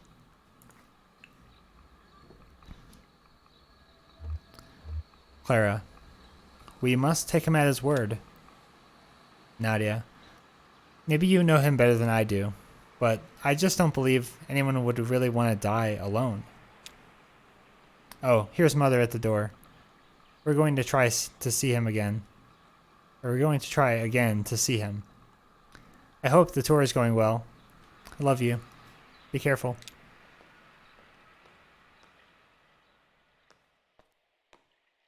Clara. My sister, back home. She's very depressing to me this morning. My Uncle Andreas is terminally ill and refusing visitors, and Nadia is making a stir about it. Kate. I'm sorry to hear. Are you close? Clara. Yes, but only recently. He lived abroad for most of my life, and I only met him a few years ago. My sister is older, so she knew him as a child too. So I think her respect for him is distorted by sentiment. We must always take the dying at their word. Their motivations are beyond our understanding. The older man, he is swimming back to the mammoth? No emergency, I hope. Kate. Seems he has a sweet tooth. Clara. I know the type. Andreas always carried peppermints. Brandon approaches. Brandon. I don't suppose any of you folks are headed past the Bureau of Reclaimed Spaces. Kate. Not on this run, but we'll be coming back this way in a few hours. Brandon. Well, I may still be here then. It's no big deal. I'll just hang out and read or something until it's time to head back to work. Hey, you folks are traveling with that old guy, right? With the leg? Is he okay? I saw him earlier tonight.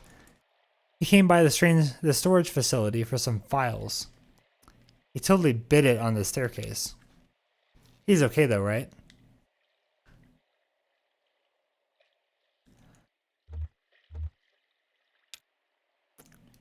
Kate. Sure, he's just been drinking a bit. You know how it is. Brandon. Yeah, you'd have to be to dive into the echo like that. Well, have a good night. Or, morning, almost.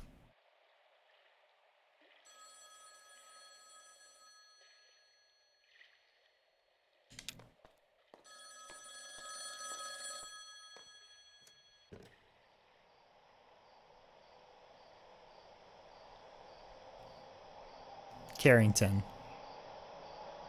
Oh, is that you? Shannon. I guess so.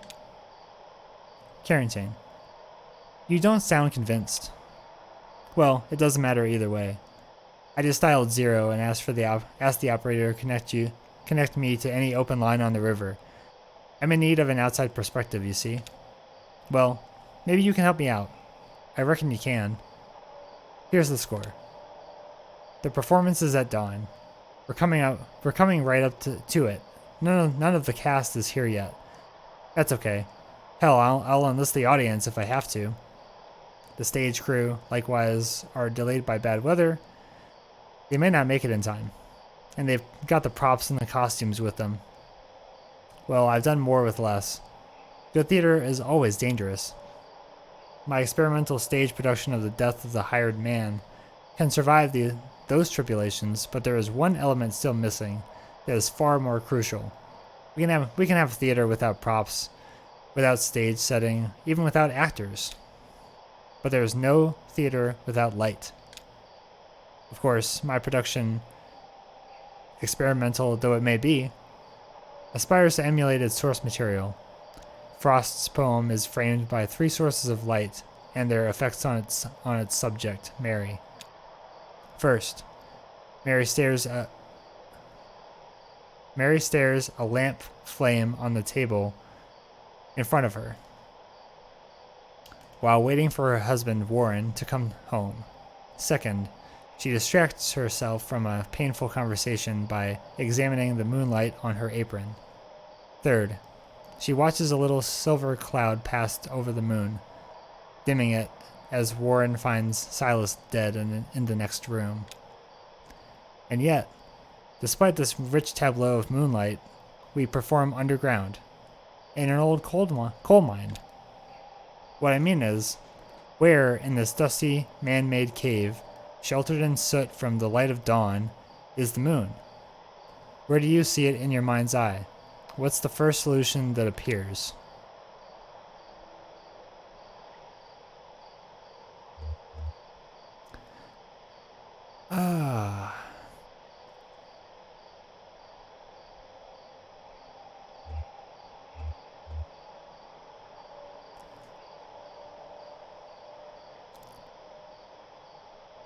Tell everyone to close their eyes and imagine the moon. Carrington. It's minimalist, a bit sentimental, but it addresses the issue head on, which I like. No hasty aesthetic papering over, just concede the issue and invite everyone to develop the solution. I can already imagine the reviews. It may prove a bit controversial. You have a natural sensitivity for this kind of work. No, and availability. It's your strongest quality. Shannon. Thanks. Carrington. It's a quality I feel is habitually sold short. Keeping oneself available, open to the vagaries of chance and experience, requires constant maintenance. It's a quality we have to nurture in ourselves. Our natural instinct is to close ourselves off from risk and opportunity. A theologian I once happened to meet said, "Why make art? To quiet the mind, making it susceptible to divine influences?" That's a kind of availability few of us ever attain. Well, I hope you make it to the premiere, though it's coming up very quickly and I know you're still traveling. If so, I'll see you here at dawn. Safe travels, and thank you, as always, for your insight.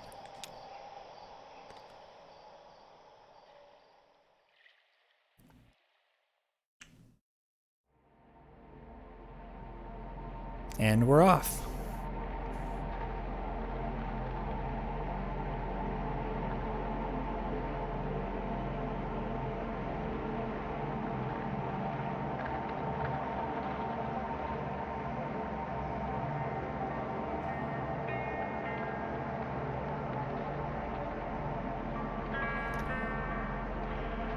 That right there is Ratliff Monuments. If you ever need a headstone carved, for a loved one I mean. Violet Radcliffe. Never married, nevertheless bore 6 children. Earl, Kelly, Barb, Ron, young Earl, and Beauty. and for each birth she locked the doors of Ratliff monuments for only one day, even with young Earl when she was in labor for 36 hours. Well, that's what folks said. And I met her, and I believed them. She had the unyielding disposition of a cliffside. None of Violet's children had any desire to go into monument making.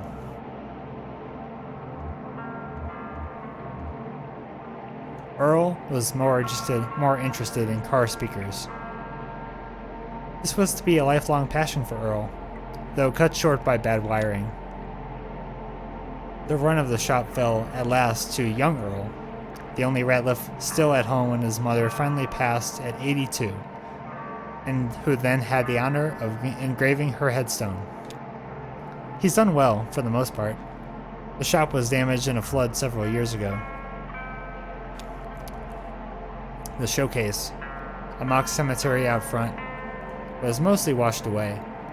Stone monuments bobbing violently in the first torrents of the flood, eventually sank and spread along the channel bottom downriver, an elongated graveyard for no human loss, visited by eyeless fish and adorned with indifferent wreaths of algae.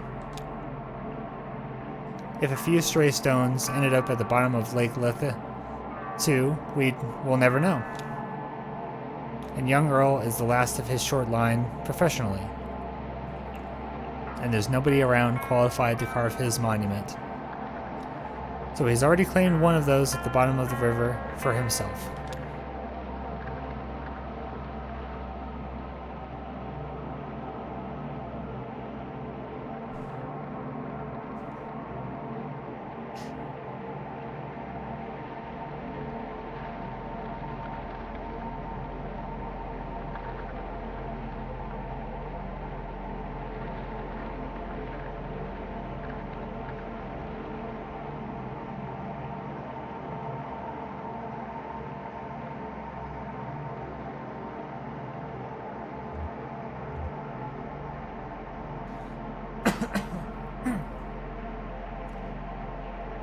Shannon, Ezra, the old man, and I stopped at the Radvansky Center to make some quick cash.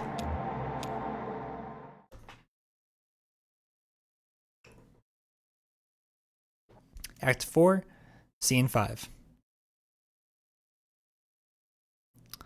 The Radvansky Center.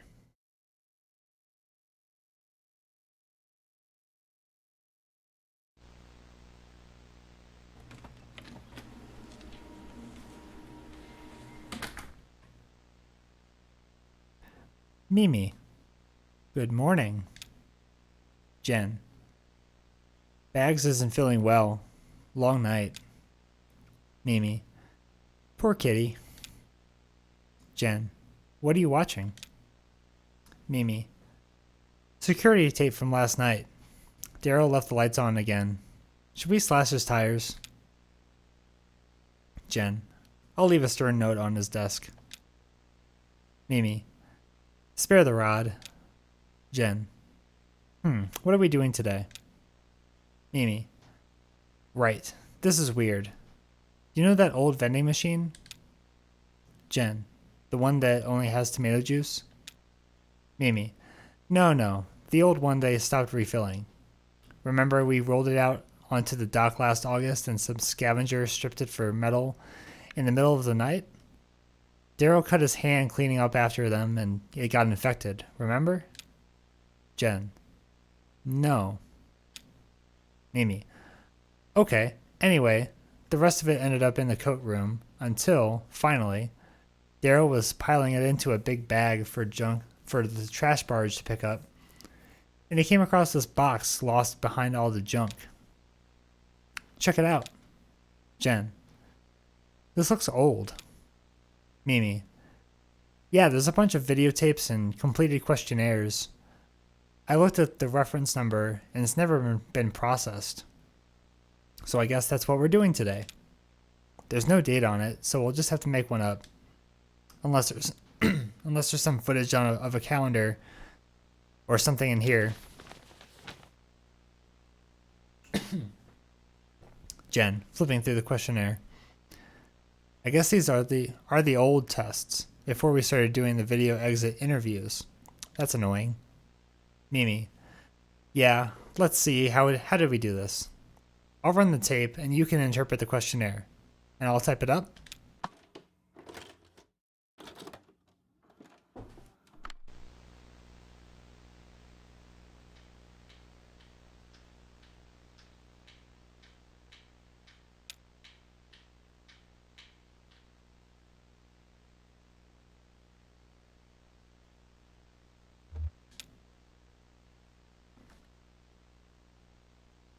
Mimi.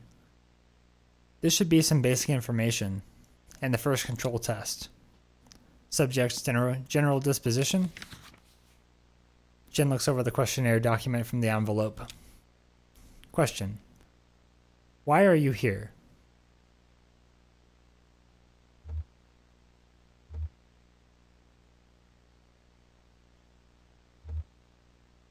Response.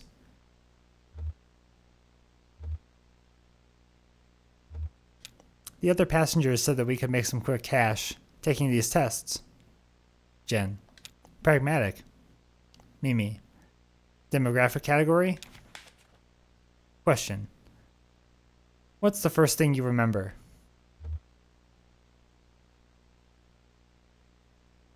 Response.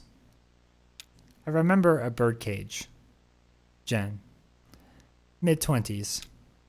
Mimi. Do you think we should use the old categories or the new categories? Oh, right. Will the computer even still take the old ones? Mimi. They're still in the menu. Jen. Okay, in that case, put it in precarious. Mimi. Sure. Oh, I forgot. Name? Jen. It says Marquez on the file. Mimi. Whoa, Marquez? Are you sure? Jen. That's what it says. Do you know her? Mimi. That can't be. No, that's not her. Did she come alone or with a group? Jen. I don't know. There's an extended monitoring tape here too. We could check on the dock when she showed up.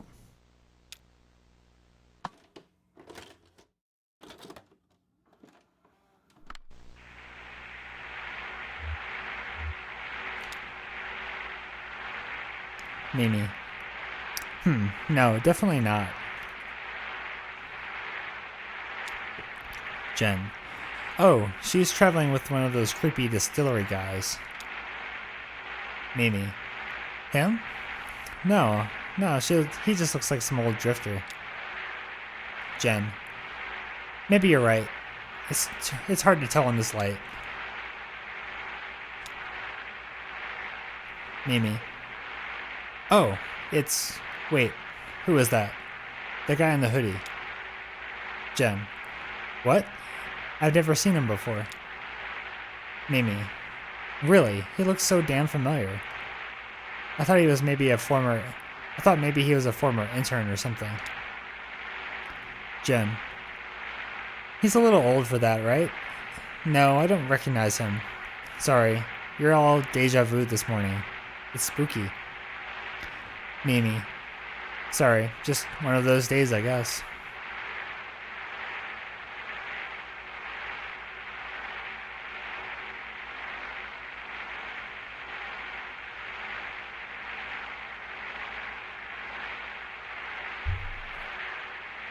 Mimi. I guess the old man is on dinghy guard duty. Jen. A noble assignment. So who was this lady? Mimi. Oh, right. Well, do you remember WEVP TV? Jen. No. Mimi. Okay. It was a community television station. The Consolidated Power Company had to fund it as like a punishment for owning too much of the broadcast spectrum or something. Jen. Oh, they used to screen your videos, right? Mimi. Yeah. It was like a co-op. I did some maintenance and they gave me a slot to show my work. Jen. And they had that naked banjo guy late at night. Mimi. Yeah, that's mainly what everyone remembers. I guess their whole mandate was community expression. Jen. He was certainly expressive. Oh wait, was WEVP the flood, right? Mimi. Yeah. Jen. Damn. So, Shannon Marquez. Did she have a naked banjo show too? Mimi. What? No. Jen. Let me guess. Question. Which of the following sentences best describes you?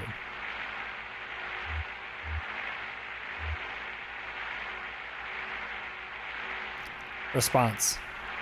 I am haunted, unable to forget. Jen. She had an exercise show? Mimi. No, I've never heard of Shannon Marquez. It was a Weaver Marquez that I knew. She worked at the station for a bit, and then she left on kind of weird terms, actually. Anyway, where were we?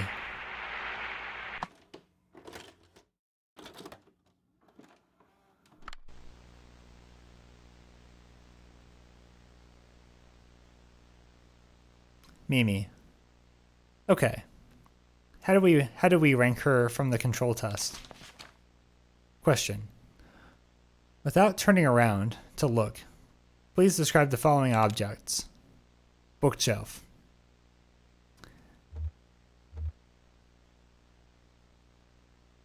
Response. It has 4 shelves.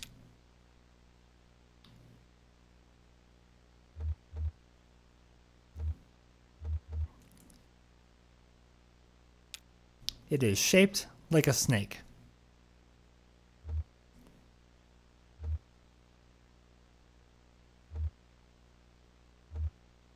It reminds me of a museum. Question. Poster.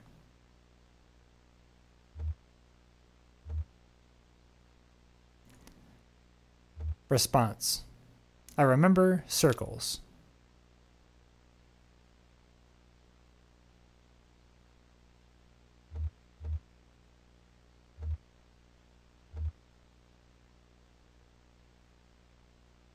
I have a response. I have a poster in my workshop, a vintage advertisement for vacuum tubes. Question. Lighting. Response. Just kind of dim. Jen. Average, I guess? Mimi, typing. Average. Okay.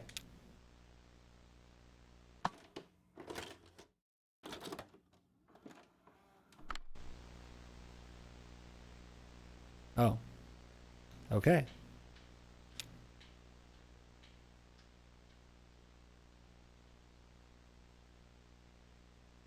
Mimi. How many pictures did she remember? Jen. 2, or actually maybe 3. Mimi. What? Jen. She wrote down orange, strawberry, guava. Mimi. Guava. Jen. I think she meant the pear. See, that's why I hate this test. There's so much fruit that basically just looks like other fruit. Mimi. Oh, guava. Does a guava even look like a pear, though? I don't think I've ever seen a guava. I thought they were pink. Jen. They're just pink on the inside. You wouldn't confuse a real guava for a real pear. But in one of Daryl's crude watercolors... Mimi. But I can still clearly tell that it's a pear. That's a pear. Even on video. Jen. Yeah, you and I can, but we already know it's a pear. She could be remembering wrong, or just identifying what to her is much more likely to a much more likely fruit to appear in a painting, based on any number of cultural, social, geographic, Mimi. She didn't say anything in her response to help clarify. Jen, let's see. Question. Please describe in detail any sensations that accompany your memory of the pictures. Response. It makes me think of being a kid.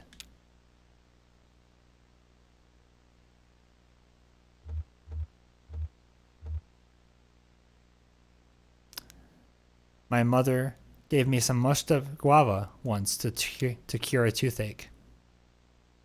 Jen. Not really. Just some sensory memories of guava. Mimi. I guess we should just skip the pictures. That's a shame. It's really hard to measure memory degradation in some of the later tests without this one as a baseline location updating scenario. Jen. I've been saying that we should just use photographs. Watercolor paintings already have the quality of a half-remembered dream anyway. Like they're inviting you to forget them. Or somebody else already forgot them for you. Like a mama bird feeding her chicks cotton candy. Photographs are... It's not like they're really more accurate or true, but we think they are. They put you in that mindset. They have authority. So yeah, out with the watercolors, I say. Mimi. But then poor Daryl would have nowhere to exhibit his work. Jen makes a noise.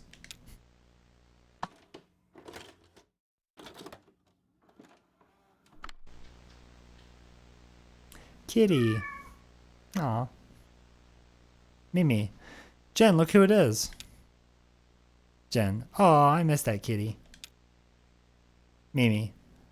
I forget what became of the white one. Jen. Her name was Coconut, and she disappeared without a trace. Mimi. Easy come, easy go? Jen.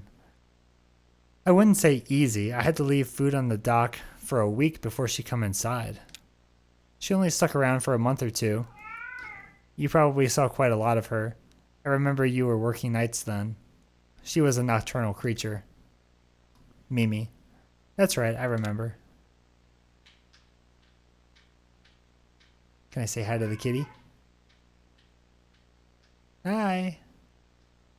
Hello. Aw.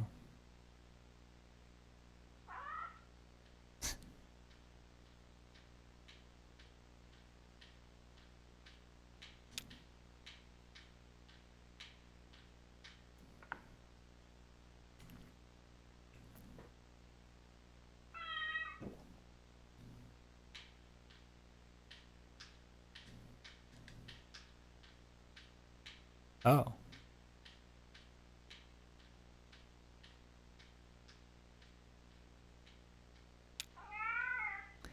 There you go.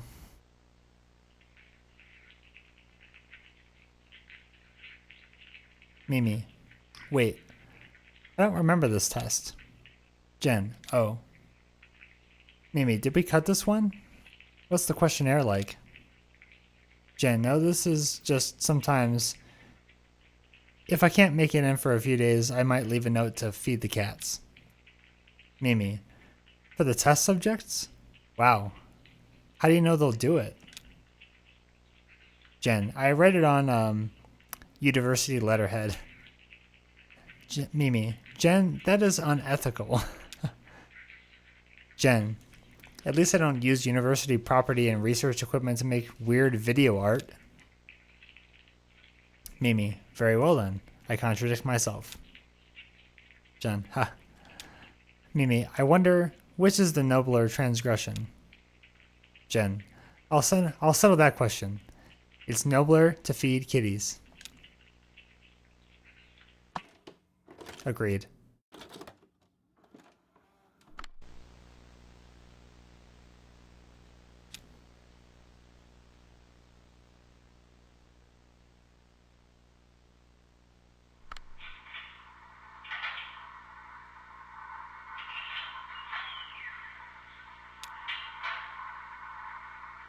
Mimi. Oh, okay. This is before the CD players. Jen. I hope she remembered to rewind. Mimi. They never did. And Daryl would be in all night, rolling all those tapes back one by one in his little Walkman. Jen. He still has that thing. He says he uses it at the gym. But I think he's just too attached to his old mixtapes. Mimi. He is so sentimental, our Daryl. Jen. These tapes had sounds from my apartment building. Did you know that? Mimi. Oh. I thought it was stock sound effects from the library. Jen. Yeah, the CDs are, but when it was on tape, Daryl had me borrow a tape recorder from the music department and go collect them myself.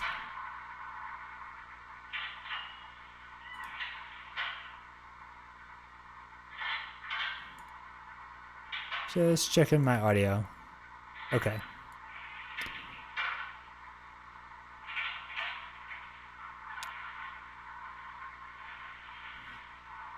Jen. He showed me a first draft of the questionnaire, and I think some of them are still in there. Like, question. What were you thinking about immediately before listening to the tape?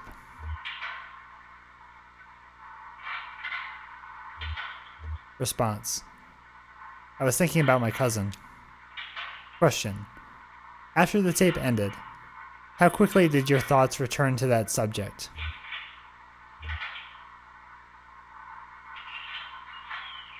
Response. I never really stopped thinking about it. Mimi.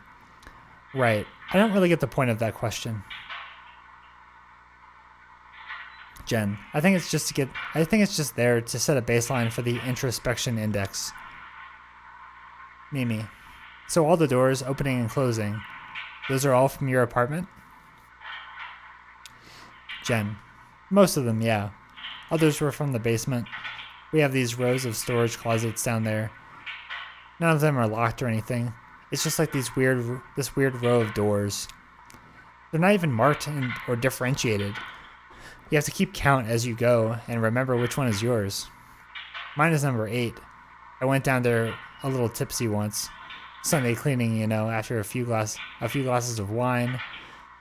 Anyway, I'd accidentally opened number 9, and it was full of mice. Like for a computer, I mean. They were all neatly arranged on shelves, organized by some inscrutable quality, cables tied with Velcro. Mimi. The neighborhood mouse hoarder. Jen. A collector, I think. I guess he lived next door. I told Daryl we should add a question, something like, question. While listening to the tape recordings of doors opening, if at any point you have any expectation or visualization about what might be on the other side of one of these doors, please write it down.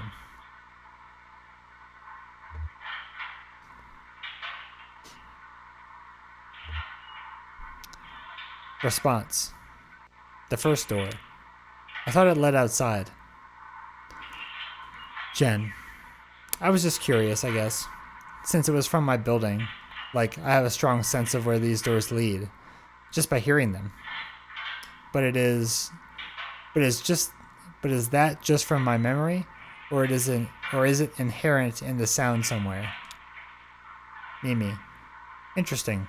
You should write a grant proposal. Jen.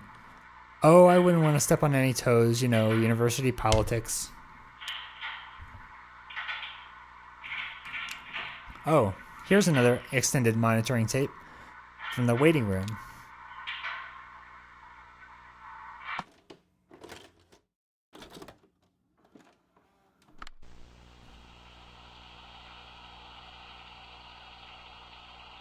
Jen.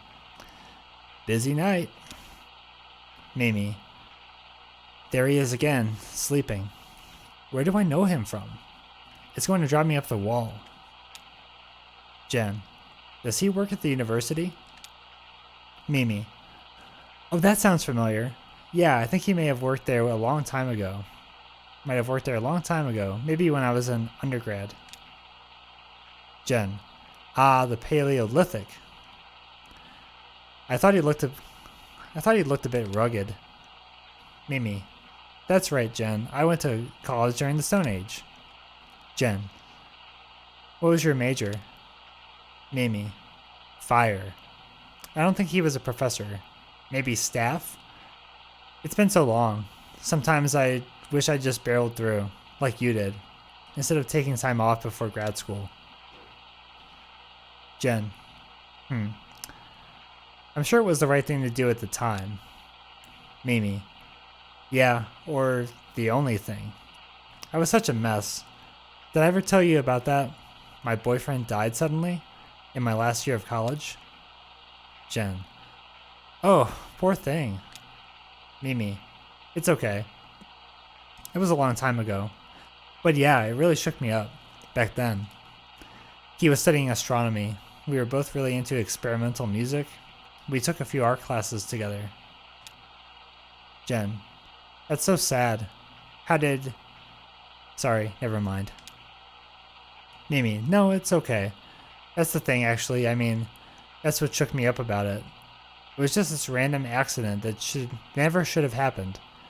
And so sudden that you never could have seen it coming. He was back home, visiting his parents, and he fell off a roof. Jen. Damn, I know what you mean. You can't predict that kind of, what do you call it, freak accident kind of thing. Mimi. My psychiatrist says that's why I'm such a pessimist. Jen. Well, I think you're remarkably upbeat, all things considered. I mean, you know, that thing with your boyfriend in the roof, but also what happened to the TV station. Mimi. Acts of God. Jen. You think? Mimi. No, that's what I mean, that's what you call it. That's what you say when it's nobody's fault.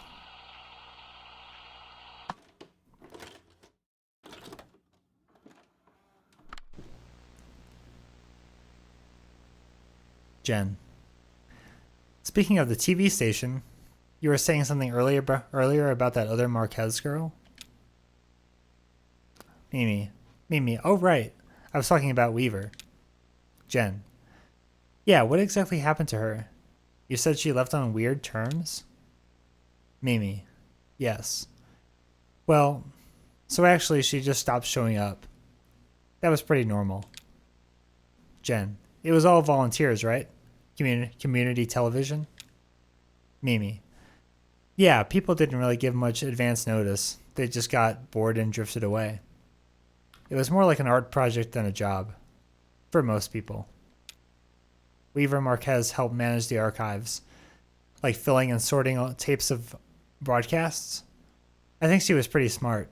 She probably could have been more help fixing equipment or something. But she seemed content to just to organize tapes. Nobody ever talked to her much, so when she left, no big deal.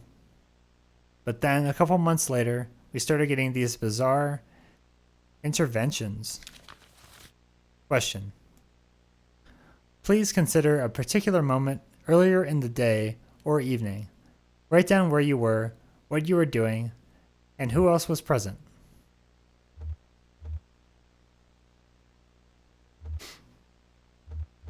Response. I was in my shop, alone. I saw a strange broadcast. My cousin was on TV. Question. For the remainder of this test, we will refer to that moment as the episode. Mimi.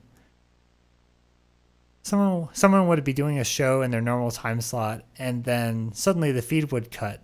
We'd still be broadcasting, but our signal was totally jammed. Jen. Oh, like interference? Mimi. I mean total blackout. Then this video would come on, clearly shot in our studio at some point, and it was her, Weaver Marquez. She'd be standing in the middle of the studio, facing the camera. It's a bit fuzzy in my memory, but I do remember the sound. This awful hum, like that was how she did it. She made a hum so sinister it drove our signal into hiding. Question. As you read the first marked passage, an excerpt from Door Jam, Design, Repair, and Cleaning by R. Graz, please take note of any new details you recall from the episode, and at what point in the text they were recalled to you.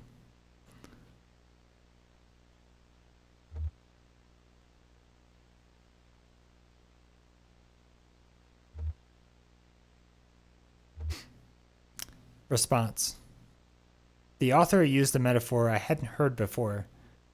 Cleaner than a stopped clock. And I thought of how messy my shop was when I left it, and how I won't be able to go clean it up now. Mimi. Then there were these on-screen captions, exactly the same every time. I don't remember what they said. Something creepy. Jen. Wow. Mimi. We had a title maker at the station, but it was a different font. I guess she recorded it at WEVP, and then took it somewhere else to add the captions? I don't know. We all did a lot of speculating about how she made the video. Why she made the video. Jen. Yeah, why not just broadcast it normally? It was community radio, right? Couldn't be any worse than the naked banjo guy. Mimi. Yeah, exactly. Some people thought it was a protest or something, but I know she didn't have anything against the station. To me, it felt kind of urgent, like she would have done her broadcast through the proper channels, but something came up. A crisis or something. Question. The second marked passage is a poem by N. Shield, called 3 Views Through a Door. As you read this passage, please write down any new details you recall from the episode.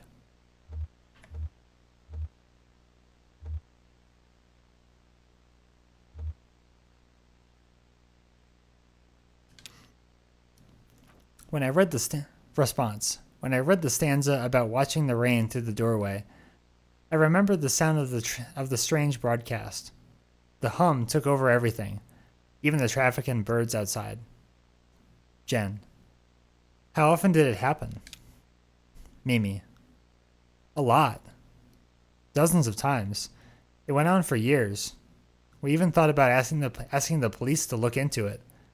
But it's so hard to locate a pirate signal. I mean, it could come from any direction, you know? It's all just waves. Oh, that's cool. That's a cool effect. Mimi. Exactly. Question. The third marked passage is a reproduction of A Caller's Guide to the Etiquette of Closed Doors, a pamphlet published anonymously sometime in the 19th century.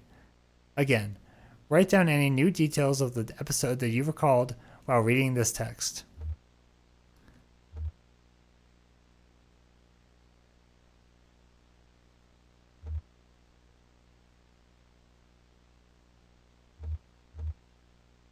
Response. The text said something about how long to wait. Not to wait too long at a closed door. I need to see this through. Mimi. Weaver's video showed up again right before the flood. Actually, I think it might have been the last thing we ever broadcast.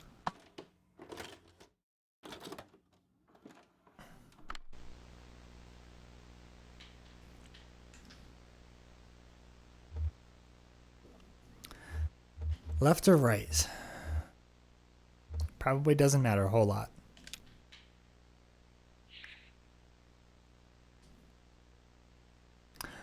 Mimi. Oh, look. Can you read the date? Jen. Mimi. Damn. I can't read it either. Jen. It may not even have been current. I remember for a while we had a calendar up that was like years behind. I think Gerald liked the picture. Mimi. What was it? Jen. Best friends. Every month there was a different pair of animals that were friends. Mimi. That's adorable. I think I'm going to be sick. Jen. You don't remember that? That weird intern brought it in from home? What was his name? Mimi. Who? Jen, oh, you remember. He was always like I mean, we would make fun of him for... Damn, he's almost completely gone from my brain. So many interns coming and going then. I guess I didn't bother even remembering their names. Mimi. I wonder who was working back when this was recorded. Is there a tape of the monitoring room? Jen. Yeah, here it is. Mimi. Oh, before we check that out, did she flip the calendar forward or backward? Jen. Forward. Mimi. Oh, weird. They usually flip it backward.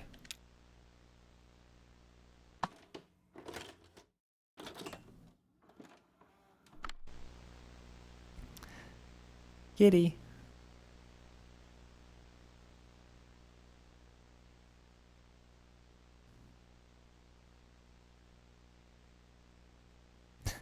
Wait, what? Jen, there she goes. Mimi. Wait, do you think... Did she follow them out? Jen. Oh, well, here's the last extended monitoring tape from the dock when they left.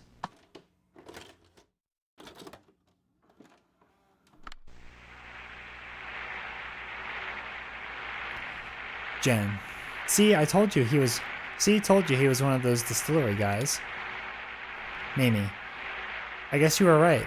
Those other guys came to pick him up for work, maybe? I don't like how they all hang out together. It's creepy. Jen. We hang out together and work together. Mimi. Yeah, but it's not... They're like more than coworkers. I don't know. I just get this awful feeling whenever I see them. Like I knew them once, but not before. Not anymore.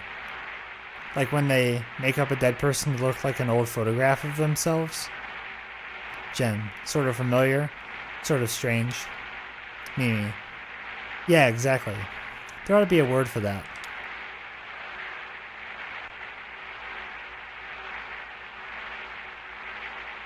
Jen. Bye, kitty. Mimi. They look like nice enough people. I'm sure she's very happy with them.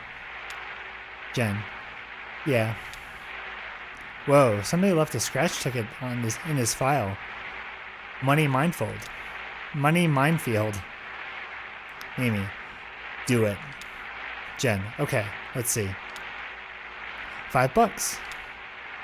Mimi. This is the greatest day of my life. Jen. Oh wait, it's expired. Like, really expired. Damn.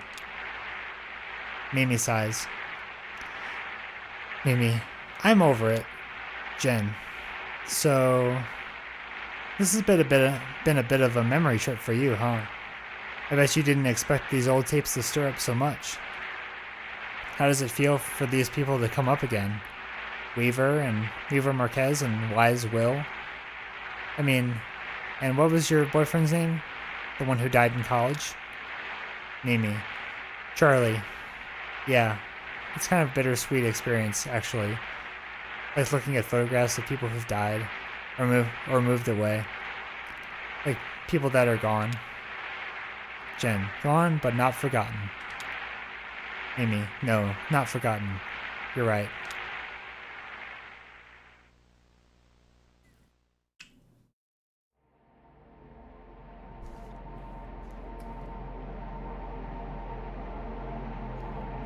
Alright, we're still on the river here. Thanks everyone who's been dropping into the stream. I don't know if anyone's seen much of this game, but it's been out for, well, fully out for a few months here. And I'm just playing through Act 4. Doing a little narration, because this is a lot of reading, so I'm just here to give you a little bit of, you know, something to listen to. Instead of having to read everything. Look at those easels and tables on the beach over there. They call it an open-air gallery, or probably something more upscale like al fresco galleria. They say it's a popular design in foreign cities, like Paris and New York. That may be true.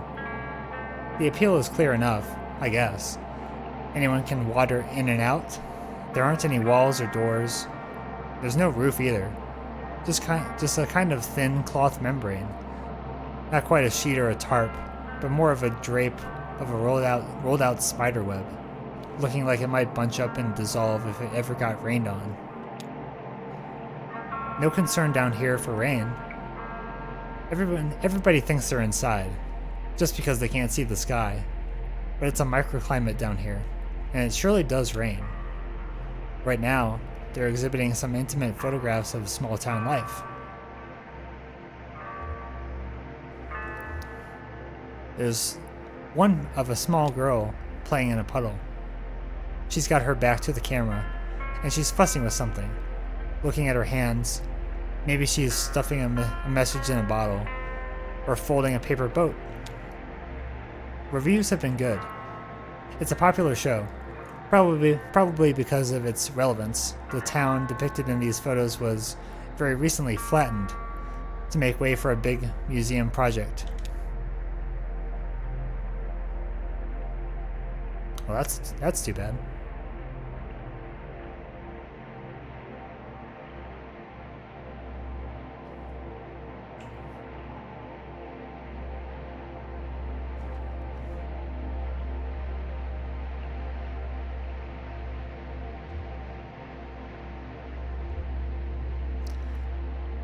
Getting off that boat.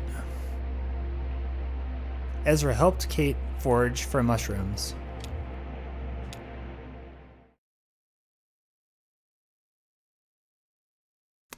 Act 4, Scene 6. A grove.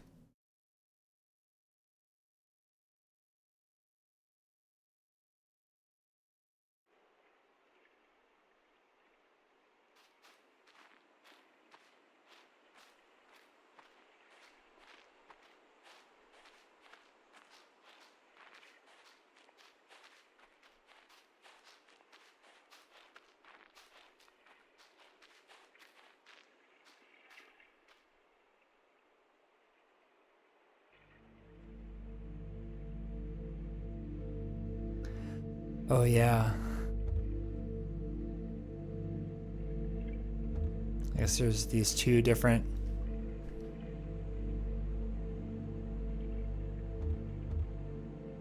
simultaneous stories. She lit a second cigarette with the embers of the first one. She trembled, sweating a little under a heavy coat. It was warmer near the doors. But she was following directions. No smoking within 25 feet of hospital entrance. So she stood by a hot dog cart parked at the edge of the sidewalk. Kate gently rolls a fallen branch and plucks something white from the underside. She holds it up for Ezra to examine. Kate. Plerosabella purgens. The common name is angel wings. Isn't that pleasant? They have a delicate springy texture, and they're tasty. Not nasty. They're tasty, like sweet moss. Would you like a bite? Ezra. Sweet moss doesn't sound very tasty to me. Kate. Personally, I like to be able to tell where my food came from, by flavor alone. I like to taste my surroundings. I mean, it keeps me connected to the whole thing. My mushroom hunting mentor told me, it's useless to pretend to know mushrooms. They escape your erudition. The more you know about them, the less sure you feel about identifying them. She taps the cover of a small red book she's been carrying. That's why I always bring my favorite guidebook. Kate points to the small mushroom growing in the dirt. Kate. Here's an important one to recognize, though. Look, see that sort of greenish pallor of the cap? Amanita phalloides.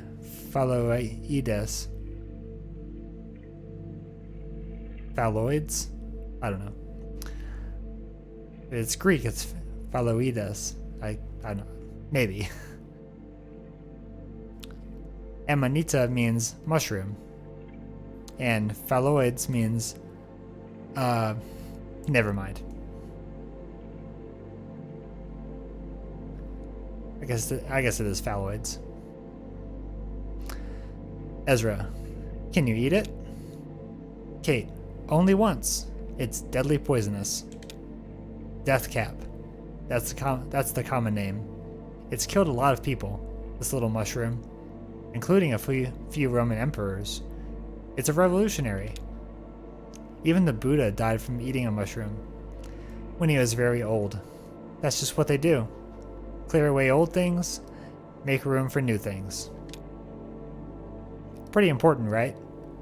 I've always thought that they deserve a little more respect. Would you like to help me look for a few more? I have a sort of shopping list. Great. Look for... Actually, just grab any mushrooms that catch your eye and throw them in this bag. Let me know when you're done and we'll see what you've got. Have fun. That's the second rule of mushroom hunting. The first rule is ask Kate before eating anything. Okay? Ezra, let's see. Oh, okay. Here we go.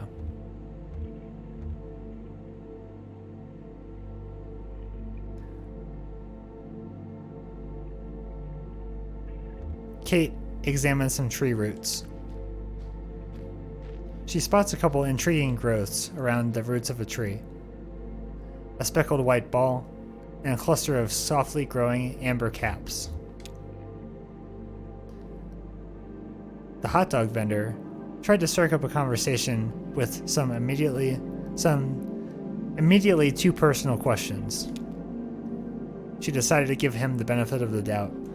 Maybe he considered it part of his job, she thought, to offer his customers some kind of counsel. Maybe it was to salve his guilty conscience for selling junk food at outside a hospital.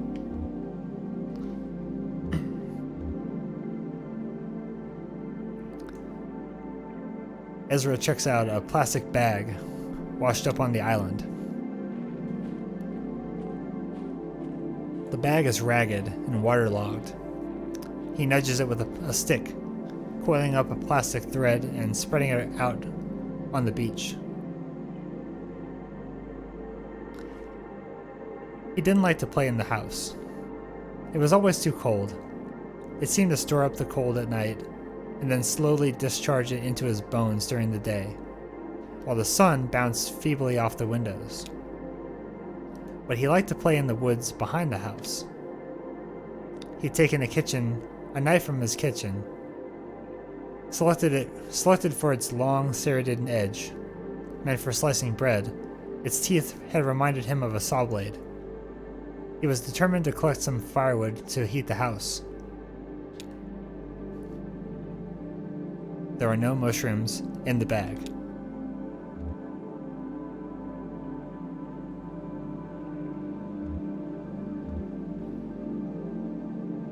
Kate examines the speckled white ball. About the size of an egg, the mushroom has no visible stem. It seems to be attached to the tree root by a sticky black substance, leaking from a ring of tiny pores.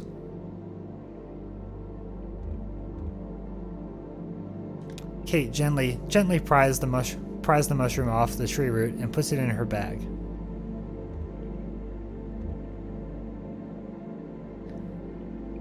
Ezra investigates a rotting stump.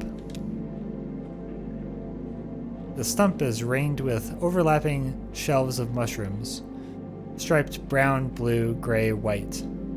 A caterpillar crawls along one of them.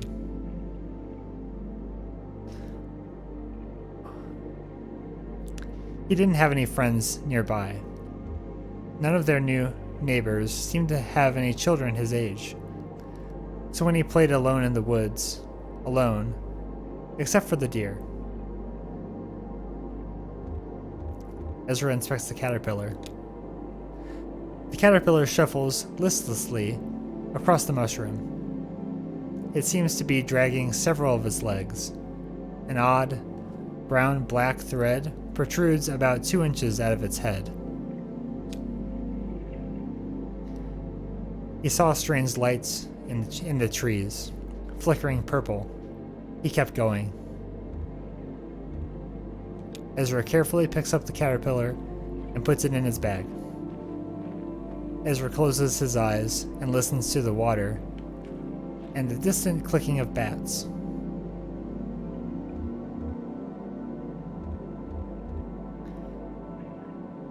Kate digs in a bare patch of dirt. It's a bit muddy from flooding or the general dampness of the caves. She finds 2 promising specimens, a spotted brown cap and a dense bundle of dark ridges. Had she ever tried any alternative medicines? Acupuncture, homeopathy, Ayurveda, magical thinking?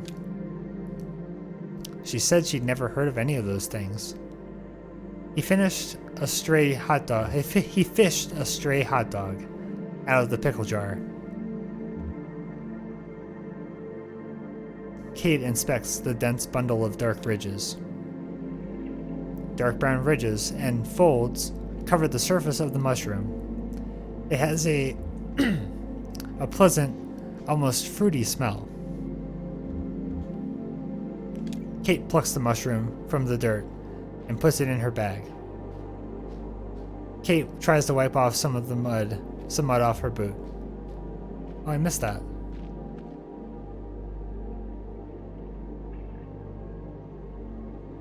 I can't go back. Huh.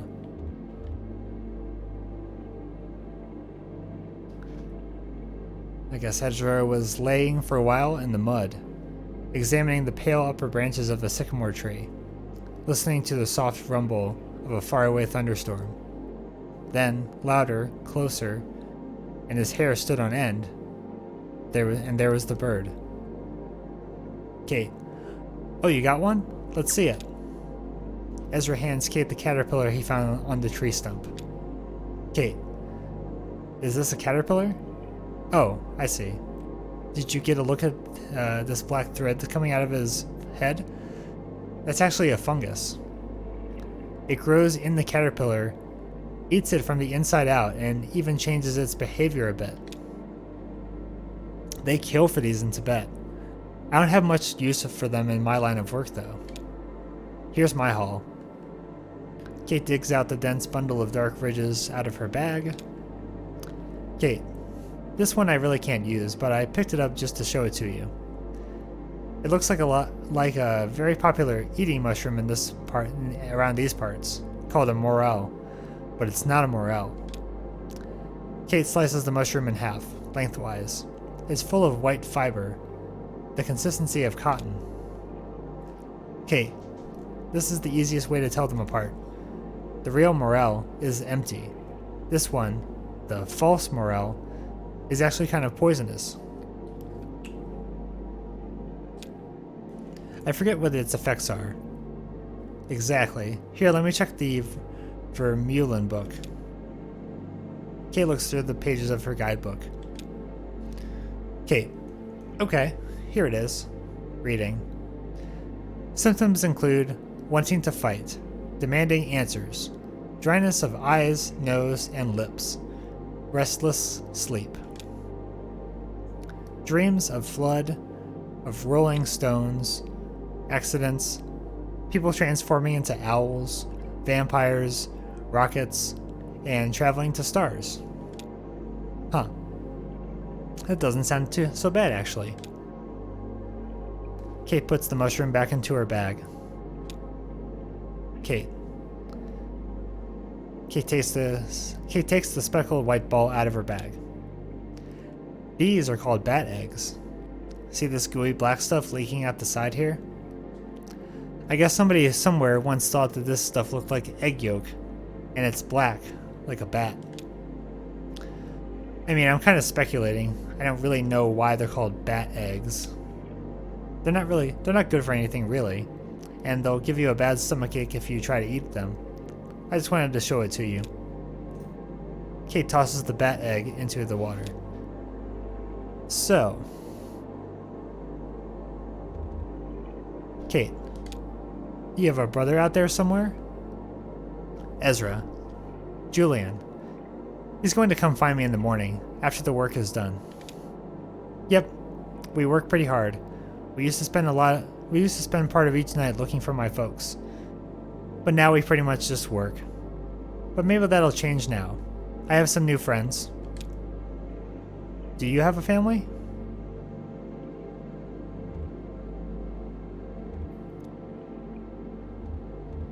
Kate. I left home when I was very young. Not much older than you, actually.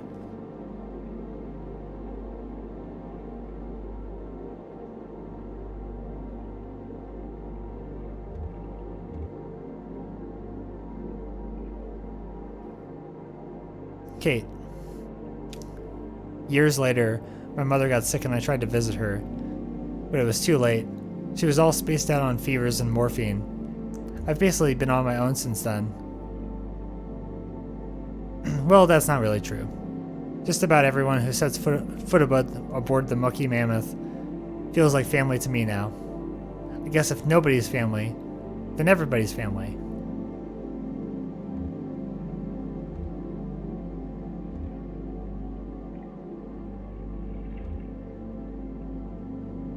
Ezra. What's this island for? It looks like someone made it on purpose. Kate. Oh right, it's kind of nice. A nice simple shape. Pleasantly minimal island geometry. I'm sure it could be natural though. I'm sure it could be natural though.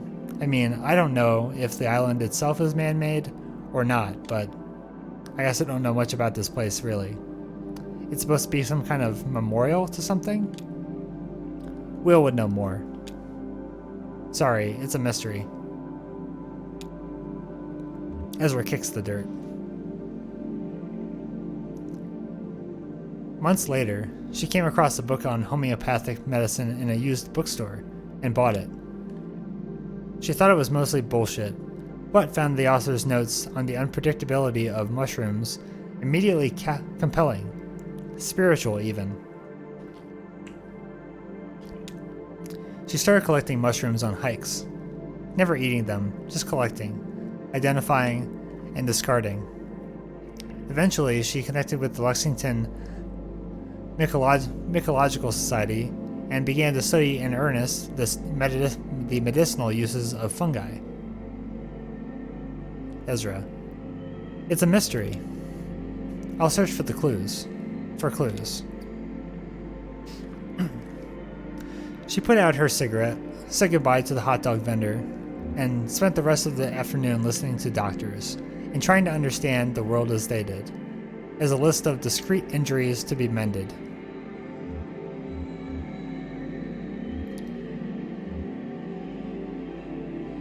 Ezra examines a large stone monument. The monument is covered with lichen and painted text. Ezra reads the text. Rock graffiti. X plus O. Forever.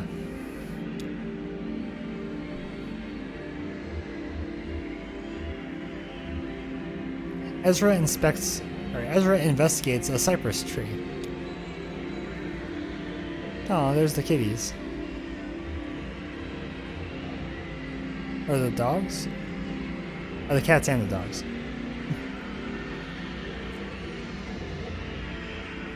The tree smells oily, or spicy and oily. Oh, it's lots of animals. Okay. Ezra inspects the bark. A message is carved in the bark. Bark carving. Ozzy. Ezra inspects the contents of his pockets.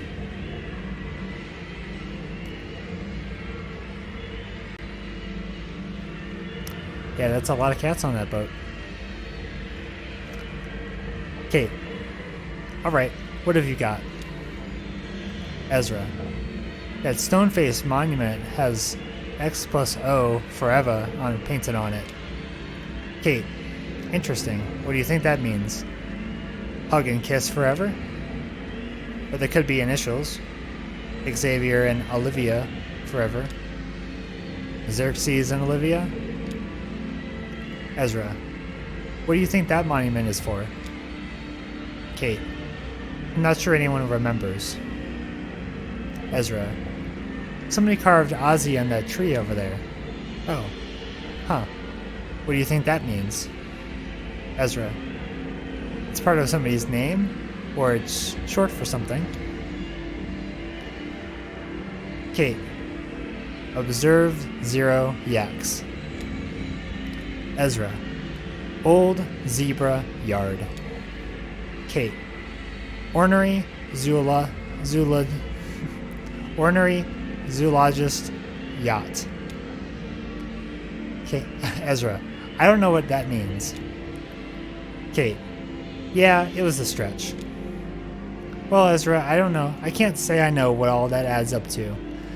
Like I said, I wish Will were here. He'd have some local history for us. We can ask him back on the boat. Kate and Ezra look up at an old battleship drifting by. Kate, oh there it is. The Iron Pariah. Don't worry, it's just passing by. Kate, what do you think of it?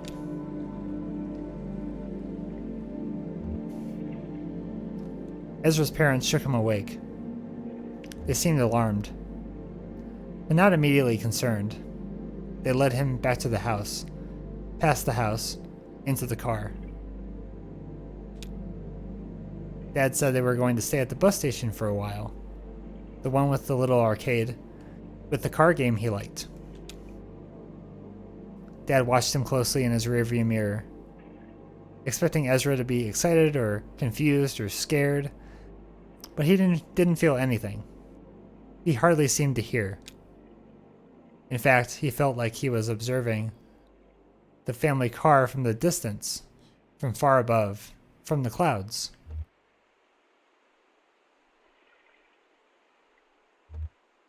Ezra. Have you ever been aboard? Kate. Oh no. I've never even been close. I'll have to admit I'm a little curious, but... well, sometimes places get an aura of the forbidden about them, and it just seems best to stay away. Plus, it would ruin the mystery.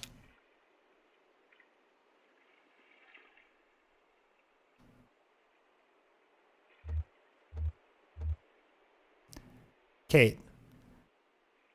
Someone told me she got close to it by accident and heard a strange wailing sound. She was a passenger on the Mammoth.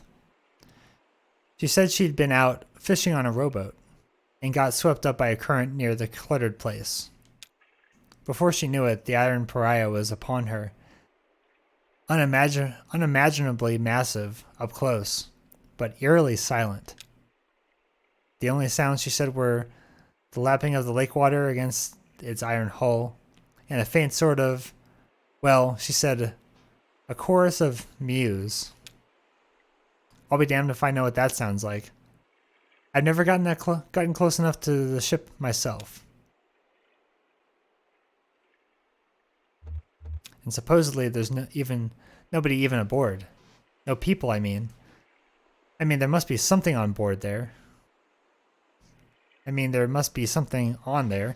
Life is everywhere. Rats, insects, some kind of hardy mold. Part of it could be flooded and host to some of the eyeless fish that live in the echo. Hey, maybe there are some mushrooms growing on there, slowly consuming military rations from 100 years ago. More mysteries. They do pile up over time, as people forget the details. Ezra. Thanks for taking me mushroom picking. Kate. Mushroom hunting. You can pick apples, because they're right there out in the open. Mushrooms hide, and you have to hunt for them.